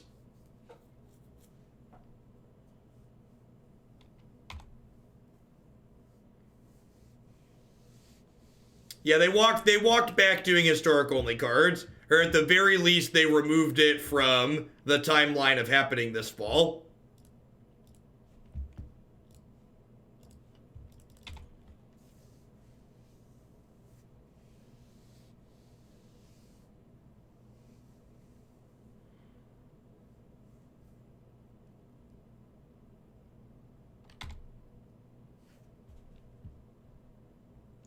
I just got done with a game at an Okamir where the guy intentionally ran down the clock every opportunity they got. Today is the day I learned they removed the function where you time out, you surrender. They ran the clock all the way down to 0 because they kept timing out on each one of their turns. That's brutal.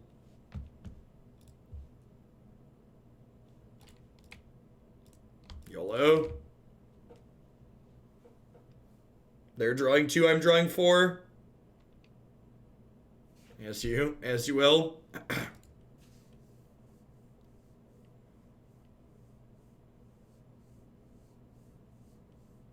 Well, the original thing that they announced for Historic wasn't that you would get to play Historic once a month. I believe their announcement was the Historic ladder would happen once every 3 months or something stupid like that. There was some announcement that made me go, oh, that's really stupid.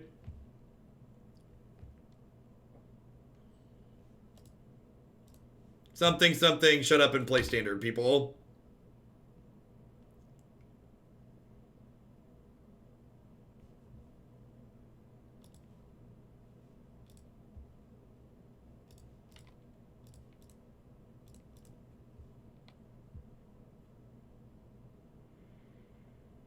I'd be surprised if they removed timeout surrender. I bet the person that said that, their opponent was just super salty and was like sitting there running the clock down.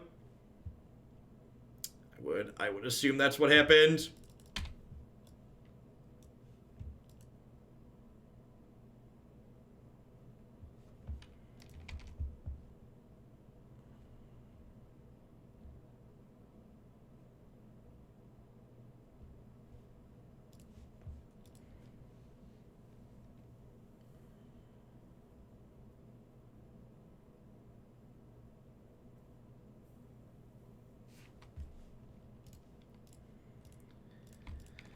Then my Narset's gonna get hit here.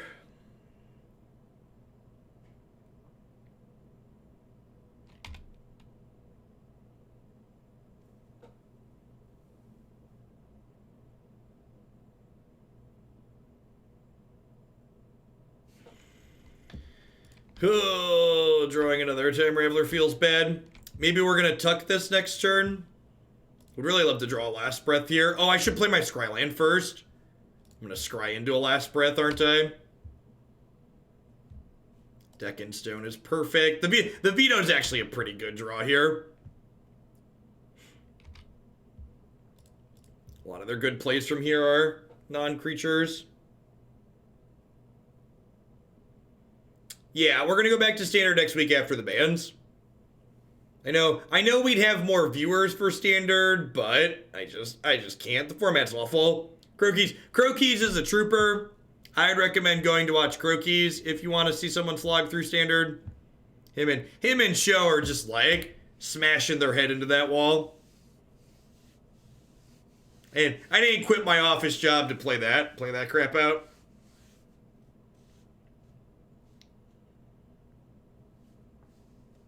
What if they don't ban Oko or Once Upon a Time?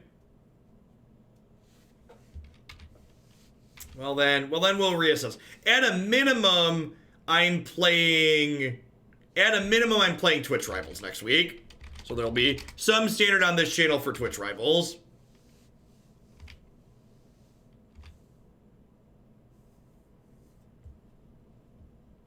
Rude. Yep, yeah, no worries. Just being honest with where I'm at in life.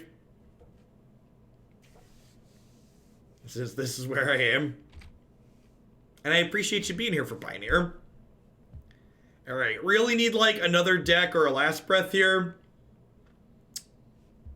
Narset could be either of those things.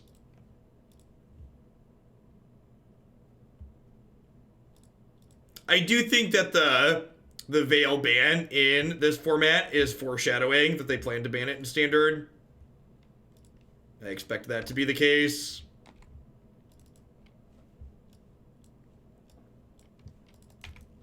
It's like they get to draw a card here, but I'm on double counterspell.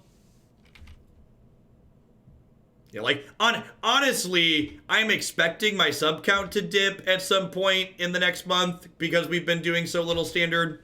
I expect we're gonna lose peoples because of that, but that's fine. We're way above the sub number I need for this to be a full-time job. About 2,000's that magic number. We've been solidly around 3 for most of the year. Oh.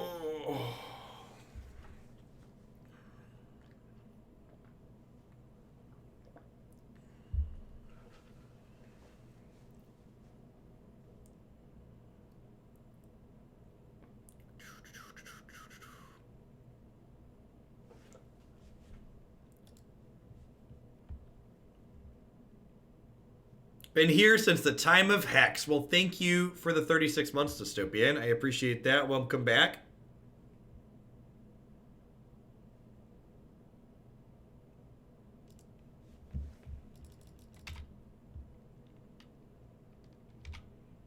All right, so this lets them kill Hero of Dominaria here, which sucks. Hey, thanks for the half-a-year mask. Welcome back. And Ryogen came for the magic, stayed for the politics. Thanks for the stream. Thanks for the 2 months. Hope everybody's having a wonderful, wonderful Tuesday wherever that in the world.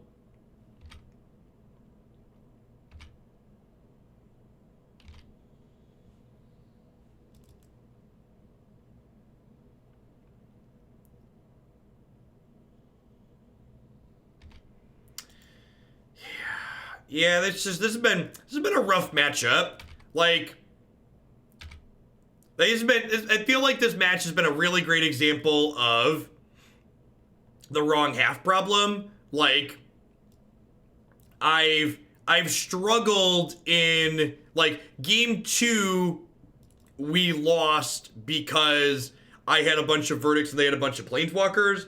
We also stumbled on lands a little bit, but like this game, now I've got Veto in my hand and they have a bunch of creatures. It just hasn't been lining up well. Thanks for the Prime Artisan. Welcome to Hooglandia. And Snail, welcome back for the 5th month.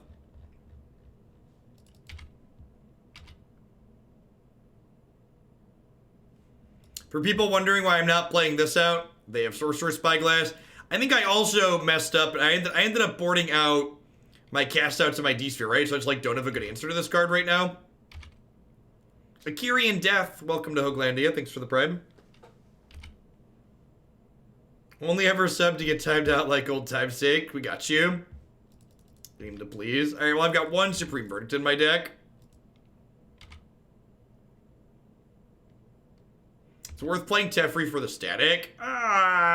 Maybe. And one of the nice things about the approach build is like when you end up guessing wrong or like have the wrong. I could have stroked that. I'm just so out of it. I didn't stroke that because I was talking and it doesn't. I don't know. We're pretty dead either way. Just have like infinite cards that don't do anything. This is why Arena doesn't have a draw card button, because Wizards programmers don't know how to make this draw card button always work.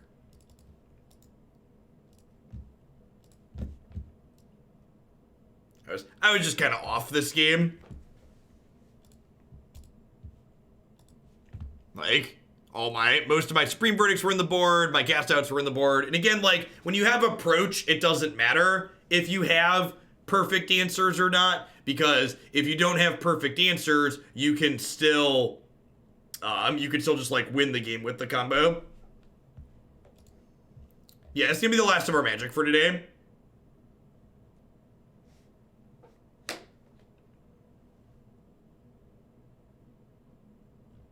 Is Pioneer a new player-friendly format?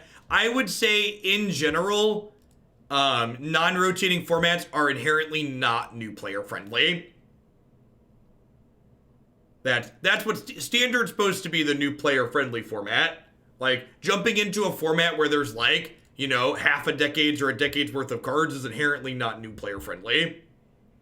It's more interesting, and if you take the time to like learn it, it's worthwhile. But like, it's definitely, oh, you've been playing Standard for 2 years? Yeah, you're probably fine. There's gonna be a lot of cards to learn, but like, if you're willing to put in the time to learn it, I think the format's a lot of fun.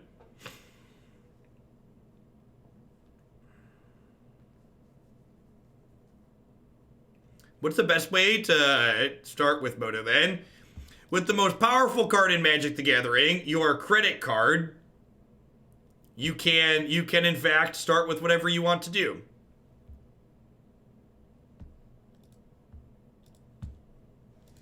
Head on over to mtgotraders.com, put the deck you want to play in your shopping cart. Head on over to a rental service, get approved, get some cards.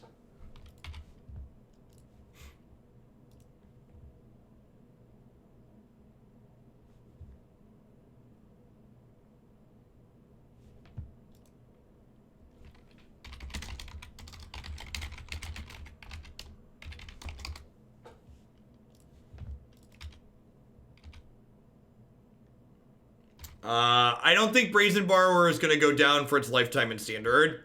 So, I would expect it to be a $15, $20 card for the foreseeable future.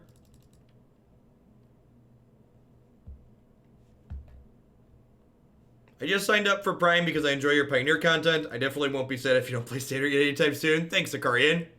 And like I said, even if they manage to... I said this earlier today. Even if they manage to fix Standard with bans next week and make it playable, I'm still planning to do a minimum of 2 Pioneer decks per day. So we'll be doing 10 Pioneer decks a week here for as long as the format is sweet, which is hopefully going to be a long time.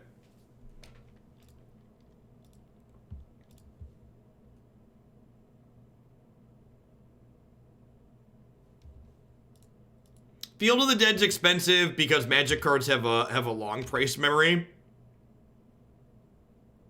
Magic cards generally don't become cheaper the instant that they stop being played. Dig Through Time is great. Smuggler's Copter is not great for us. We really don't have good ways to interact with this card in our deck. Last Breath and Deccan Stone both miss it, unfortunately. Cast Out is an expensive answer, but still an answer at least. Yeah, this could be the EDF zombie deck. There was an EDF deck playing like Prize Amalgams and stuff. Mobilize District. Are they playing like... Is this like their 5th... Oh. You have my attention. I'm listening. Long-time listener, first-time caller.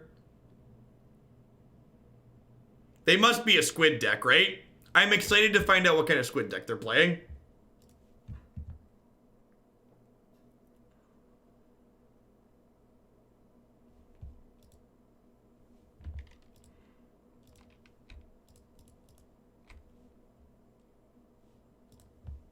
They just binned the Scarab God. Is the Yu-Gi-Oh card in their discard pile? There's still like 30 Pioneer decks in the queue. Yep. Format's real popular. Popular. So we're going to lose Supreme Verdict here. Hopefully we draw an untapped land and get to stick the Hero of Dominaria next turn.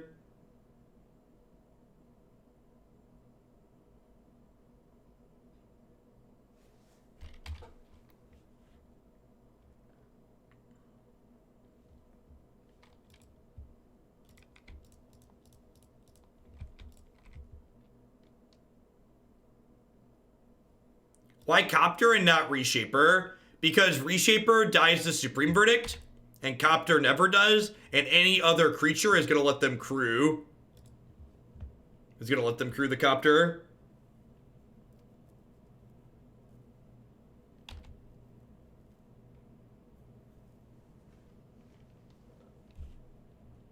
Yeah, Smuggler's Copter is very, very good against decks like what we're playing.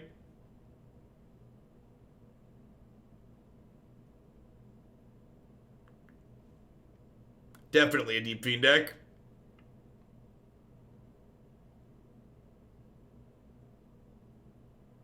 That was a couple of bars from Wicked.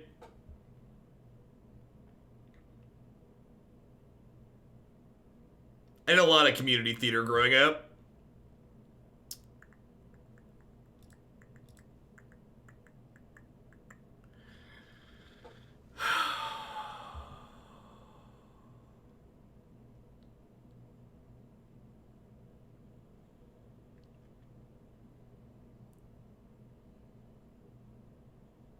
My coworker, who's an actor, leaned over and said, "Why are you looking up Wicked songs and can I help you?"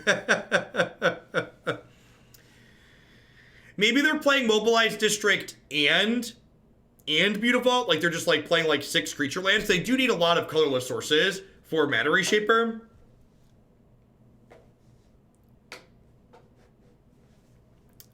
Favorite musical? Christy and I just went to see Hamilton. That was very good. When you do community theater growing up, a lot of the shows you do are like older shows. YOLO. You got me into Pioneer with Blue Green Eldrazi. I fell in love with Blue Red and I had to buy it.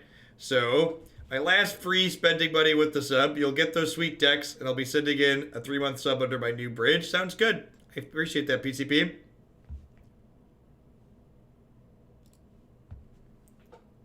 Hey, thanks for the hefty Argon. Well,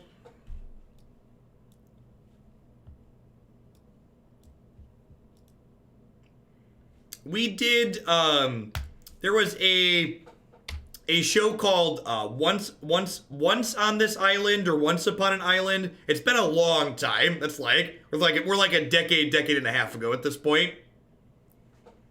That had very good music to it. And we ended up doing that one like twice. Like a kids group did it once, and then like the community group that I worked with did it once as well. Rekindling Phoenix is up $4 in paper. God bless.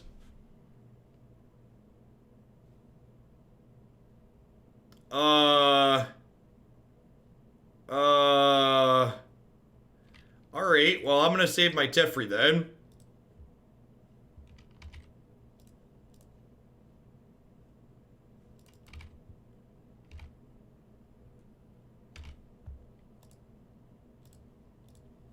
Here's hoping we find another Supreme Verdict here.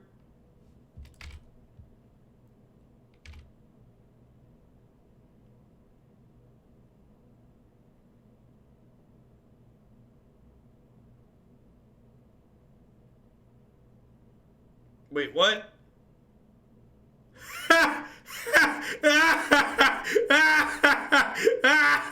Days Undoing skipped our end step. So the beginning of the next end step was their end step. That's awesome. That's phenomenal. No, that's supposed to work that way, right? Is it? Or is it supposed to clear? Is that a bug? That might be a bug. That might be a bug. I was like, wait. What? I was like, wait, did I skip my turn? I was like, I thought I skipped my turn there. I was like,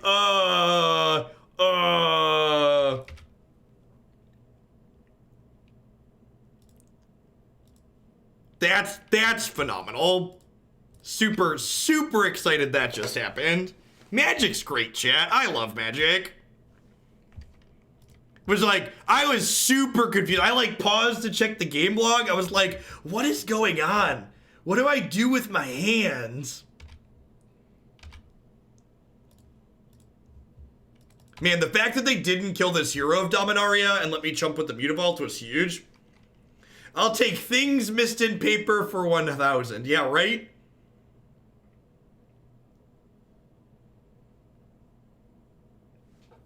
That was sweet. Love it. Moments before the accident, chat. So, I'm actually going to let them attack with the Smuggler's Copter, because if I Supreme Verdict before the trigger, they can animate Mobilize District and kill the hero of Dominaria with it. So I want to let them attack, so that way my Planeswalker lives here. I also want to let this trigger resolve before I Verdict, because I want them to loot not knowing they're about to get Verdict.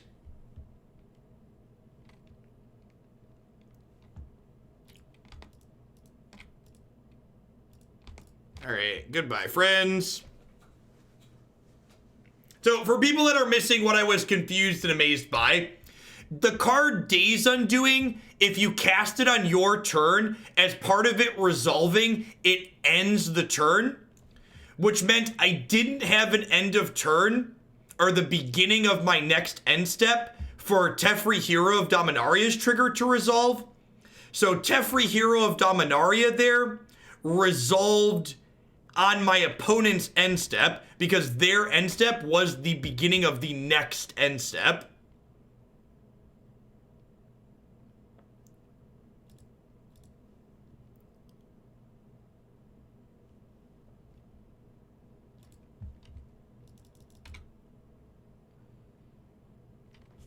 I was just taken aback because that trigger happening on your opponent's turn is not something you generally see.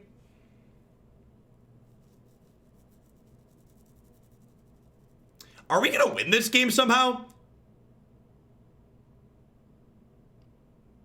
Oh, that's gross.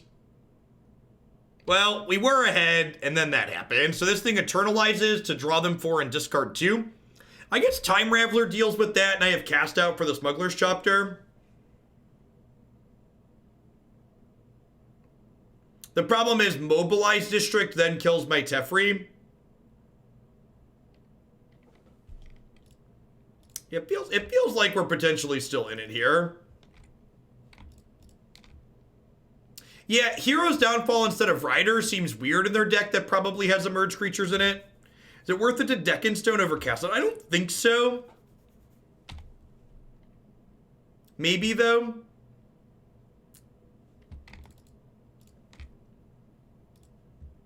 All right, let's start here.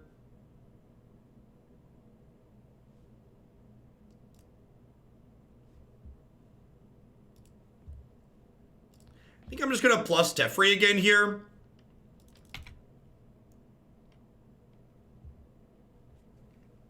If they fire up the district, I can Verdict and clear the board.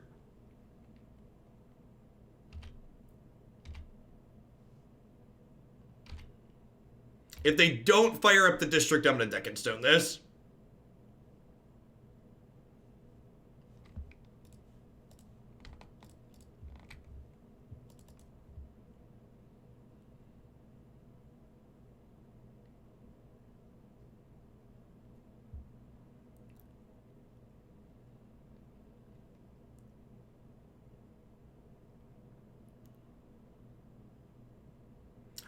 Detention Stone does not give them clues for token creatures dying.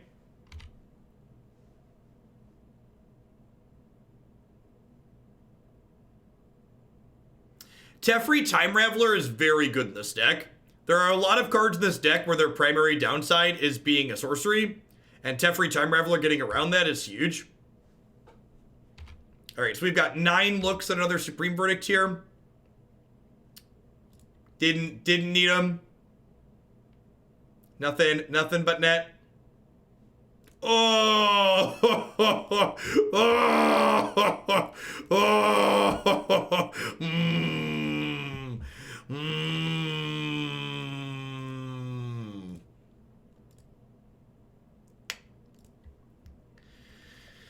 Oh, yeah.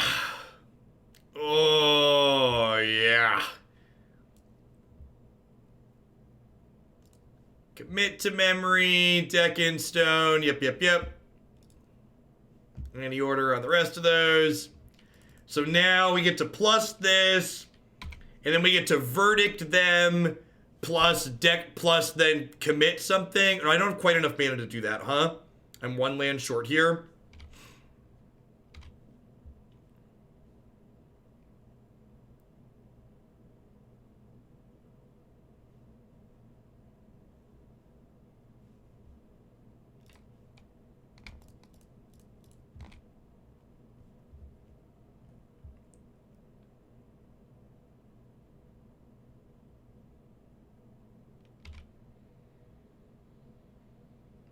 They revealed Wasteland Strangler. Wasteland Strangler Kite Sail Freebooter is adorable. That is totes adorbs.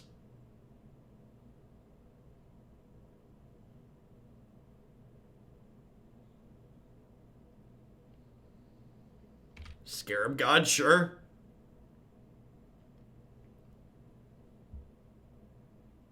Champion of Wits. Sure.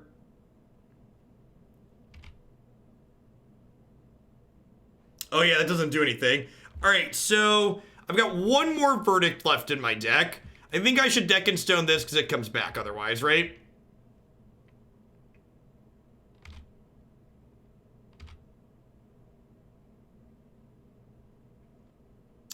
So...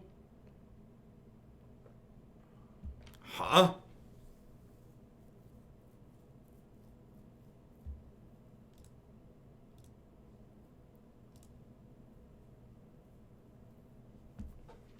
Let's do that.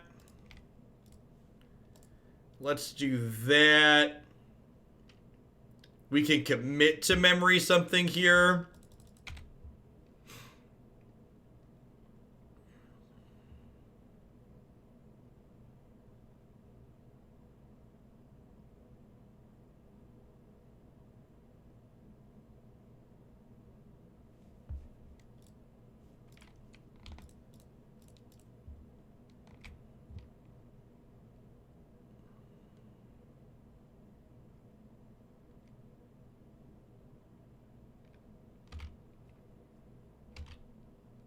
And then I can bounce this Wasteland Strangler.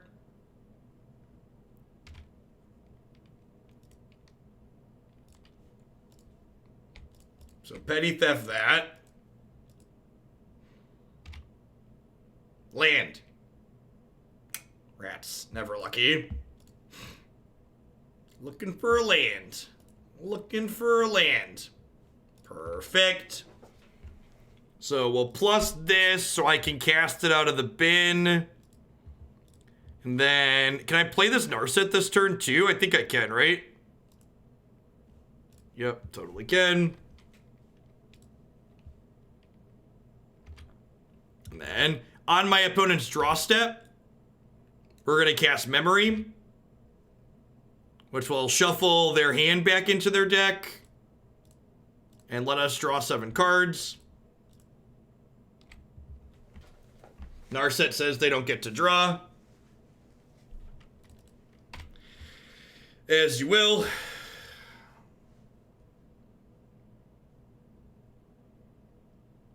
they can fire at Mobilized District here, but then next turn I have Teferi to get the Mobilized District. We are currently missing Geier Reach. We need Geier Reach for the full lock here. Will Snipe for food. Thanks for the 31 months. I appreciate that. Welcome back. Thanks for keeping me around. No, I did it during their draw step, so they already drew their card for the turn. Oh, they have Field for Geier Reach too. Yeah, that's true.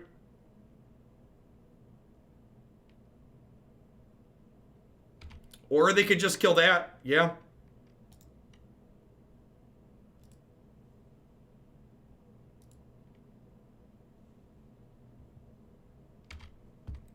Yeah, I think this deck from a competitive standpoint is probably worse than the, what's it called deck? The approach deck, but like from a sweetness perspective, this deck's definitely incredibly sweet.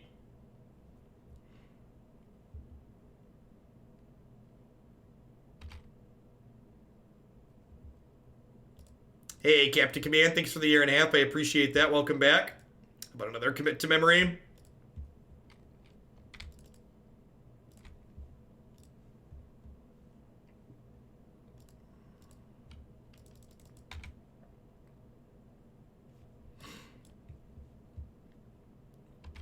For people wondering what our win condition is, I have this Brazen Borrower sitting here in exile. Yeah, this is the tuned up version of the build we played the other day, She.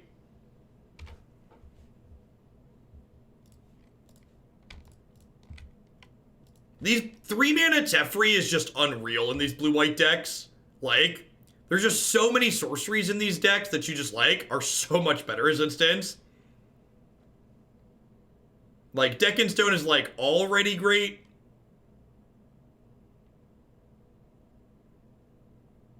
I do not, in fact, miss getting to the trials.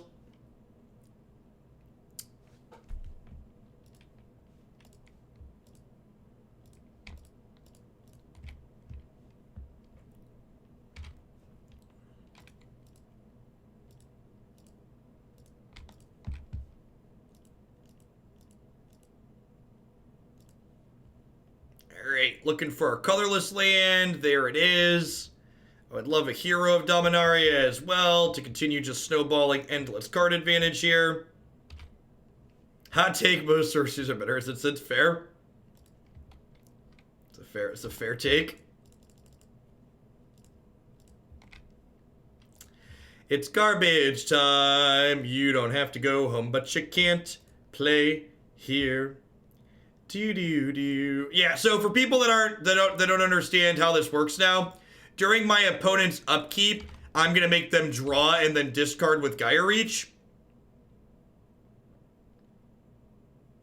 Actually, during their draw step here, I'm gonna wipe their hand out, is what we're gonna do.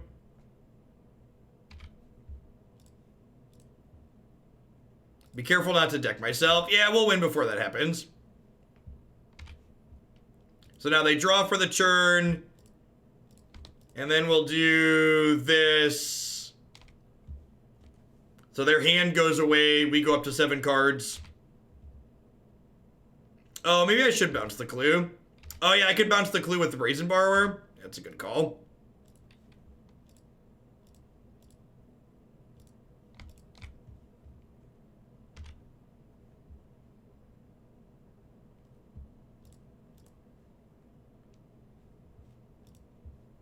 If you're looking for peak misery in Pioneer, I would definitely recommend this for peak misery. All things considered, this deck is peak misery. Yeah, we also can't deck. I have Teferi here. As long as Teferi's in play, we can't deck.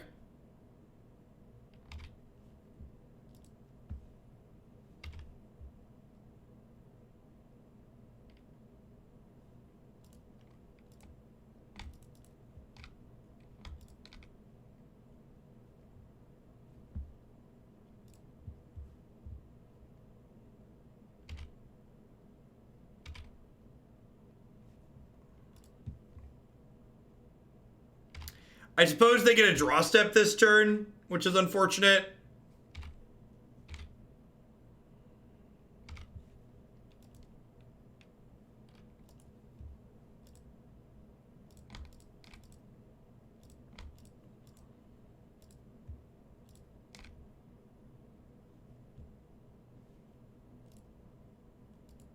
Brazen Borrower, Days Undoing, God bless.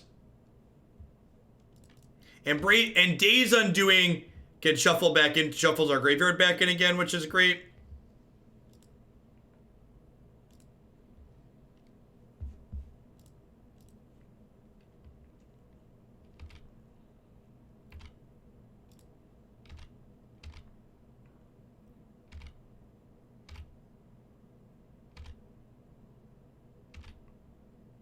This is our first time on the full lockout today. People have been conceding. Jerks. So during their upkeep, we activate the Sanitarium here.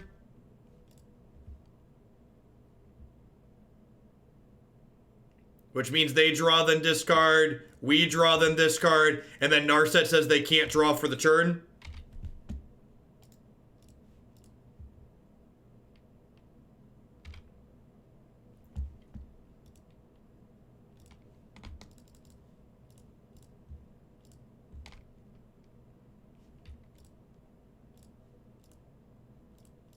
So they don't get another card, and we kill them in a few with this. If we were to get close to decking, we can tuck Teferi of Hero Dominaria back into our deck again and again and again. We can also shuffle our graveyard back in with Days Undoing, which currently has 9 cards in it.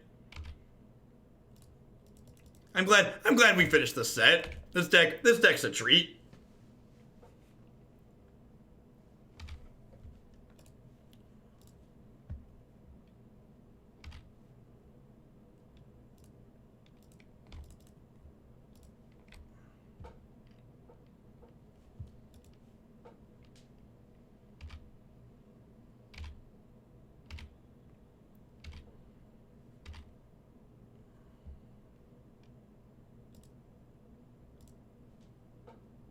Man, we might get to go for the flawless victory here.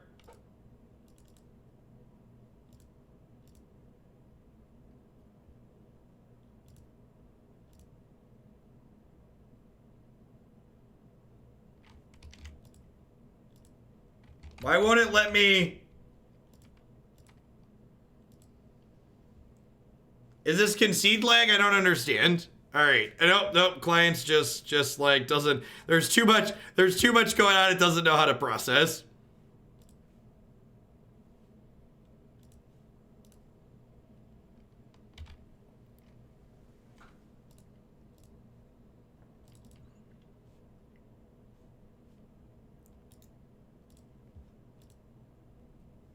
We've prisoned the Moto client. Oh wait, I just get to Daze Undoing and kill all their permanents with that next turn, right?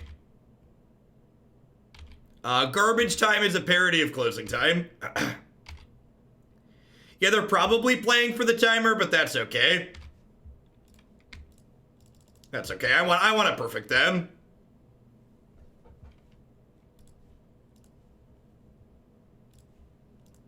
Chat wants me to win with them having nothing. A lot more than you want me to just like have the rest of this happen, right? This is better. Even if we lose the match to time, this is important. I know that you all. Oh, I clicked on one twice. That's fine. This is the content. We've got the content you crave.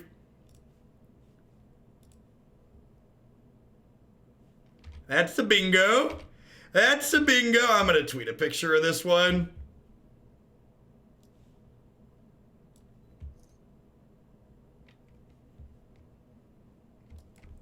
That one needs the picture.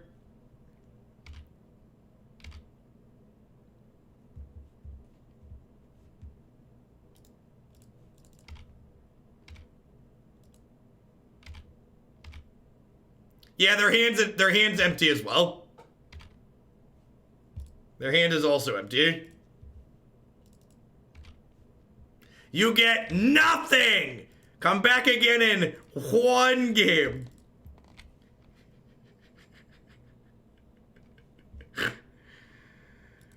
This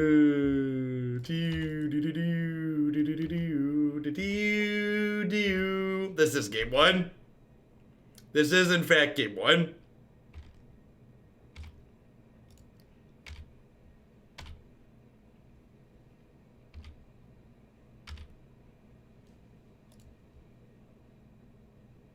All right.